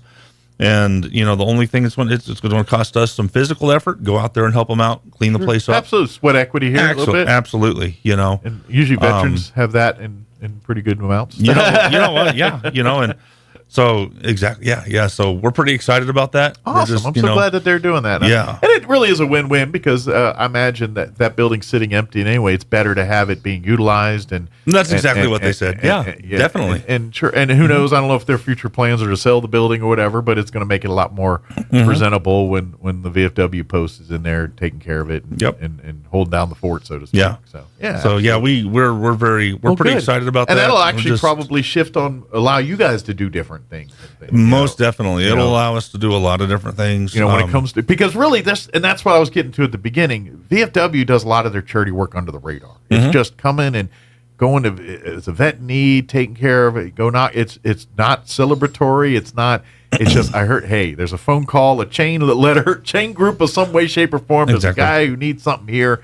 And then VFW shows up and says, what can we do to help? And that's generally 99% of the time how VFW works. Yeah, and it will. It'll allow us to do a lot of different things. A lot of the committee meetings we have to have. A lot of sometimes, hey, can you meet me at the post? Yeah, we'll meet you there. Absolutely. But even like storage, now you have a storage facility. So if you there's donations for like fire efforts or whatever, because anytime there's these kinds of situations, VFW is going to be involved in some way, shape, or form. Most definitely. And sometimes just the logistics of, yes, we can store a pallet of water here, or you know what I mean? Yeah. Sometimes that makes a huge difference in allowing to do this stuff. And so now that you have a place where you say, yeah, we can hang our coat here for a minute, And Grace Community Church has been an amazing host and partner, and they continue to do that for many organizations, but.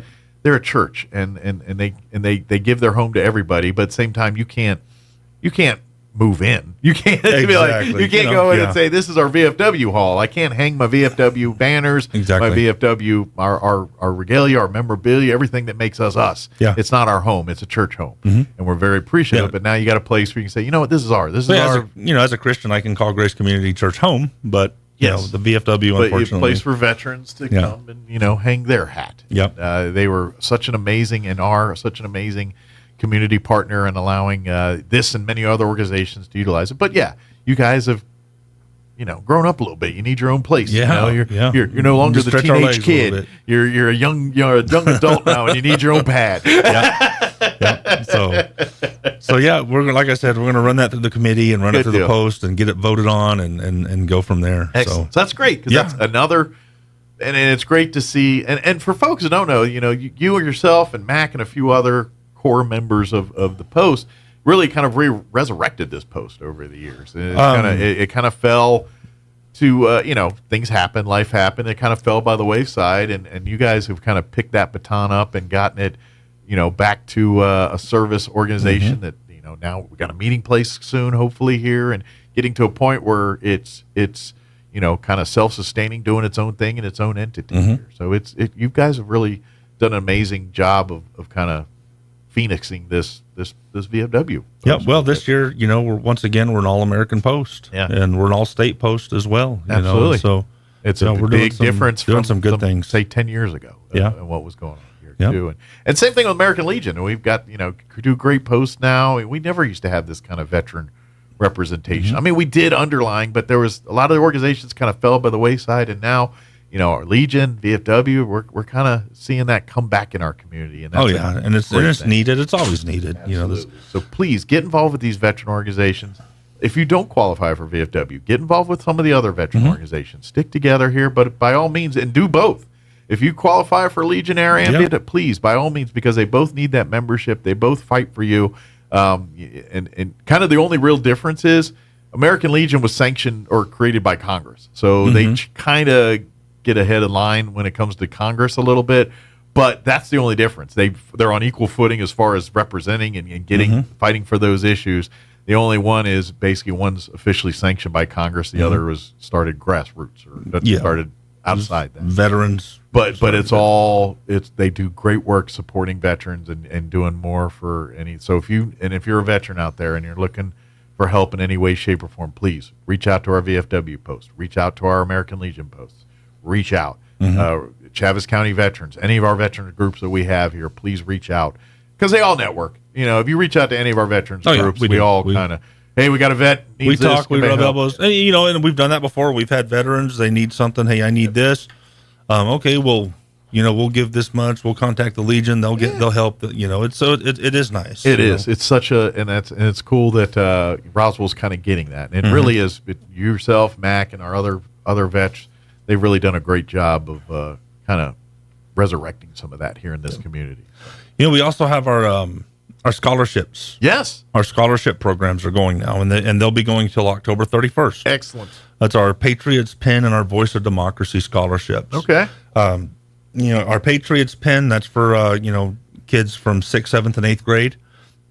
They can win up to $5,000 nationally. And of course, our high school kids, for our Voice of Democracy, they can win up to $35,000. That's, I don't know what school's going for, but I think it'll pay for quite a bit. Well, nowadays. So that money, and the thing is I'm not trying to sound like I'm complaining here. Maybe a little bit I am. Yeah.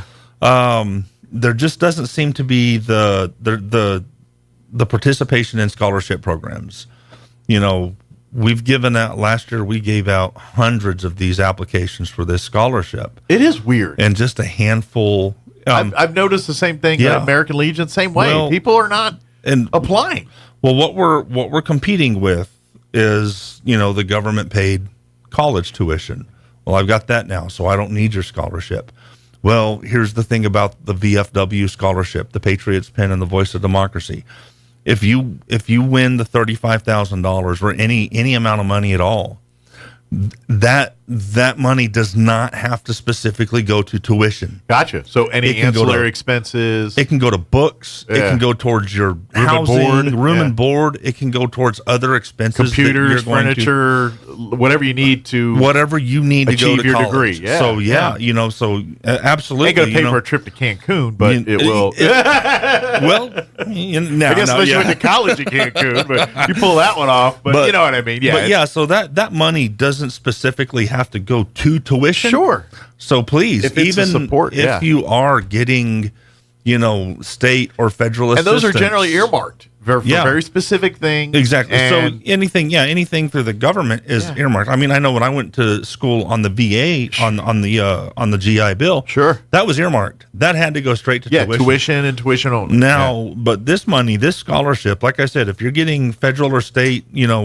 assistance for tuition, please still do this scholarship. Absolutely. Do this. Try this. Well, and to be honest, that's where it gets expensive because generally speaking, if you're going to school full time, you're probably not working full time. Yeah. You're part time at best.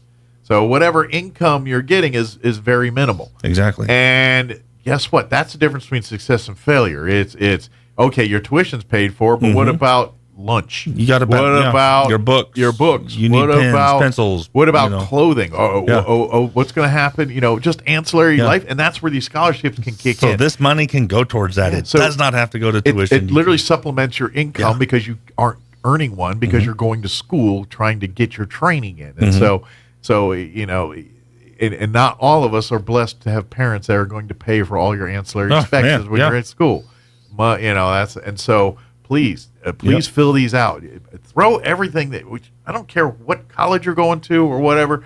As soon as you're done with the admissions office and getting all that set up, you need to walk your butt right into that financial aid office, get that FAFSA form filled out, and apply to every stinking scholarship they throw at you. Yep. I don't care if it's for $100 or $50,000 because you throw enough of them, you're going to get a pool. And at the end of the day, you've got several thousand sitting there because maybe it's a series of $10 or $12,000 scholarships or whatever it is, or $135,000. Yep.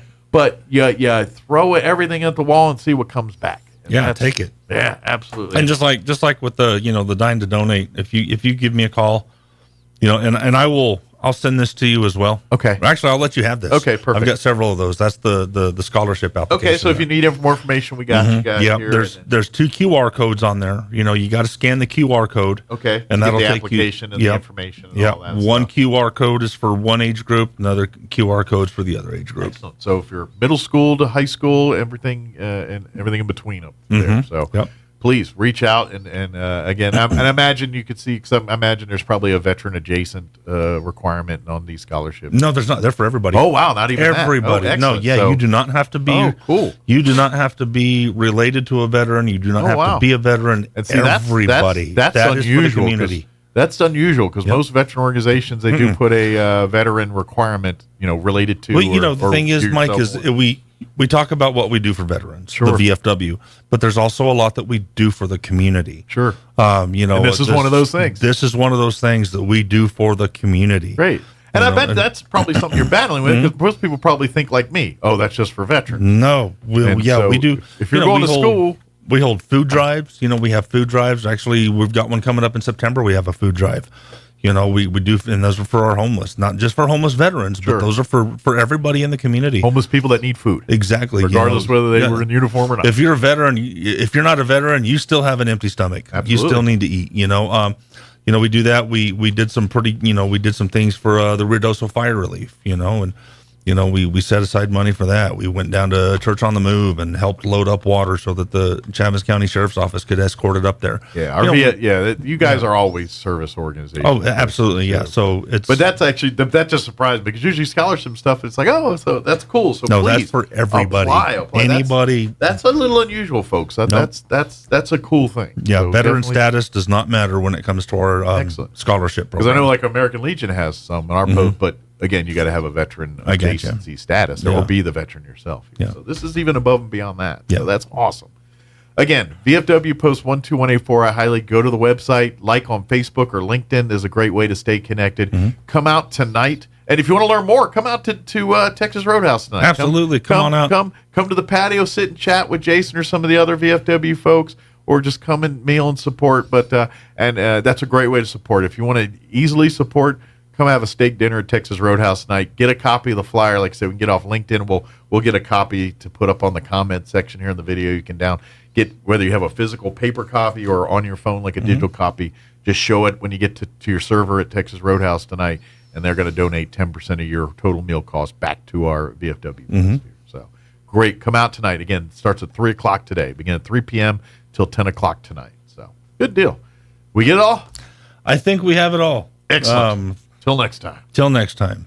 But folks, definitely check it out. It's so much. It's kind of cool time. I like that we're seeing more and more we're seeing veterans involved and getting involved in our community and doing stuff, and to see we're having, VFW posts and guys in hats walking around doing these things again. It's kind of nice. Yep, and we really enjoy it. We do. We really enjoy it. Absolutely. So. Thank you, sir. Thank you. All right, 9:55. Let's pause for Wall Street Business Update. Quick break before they kick us off the radio, or me, anyway. They'll go away.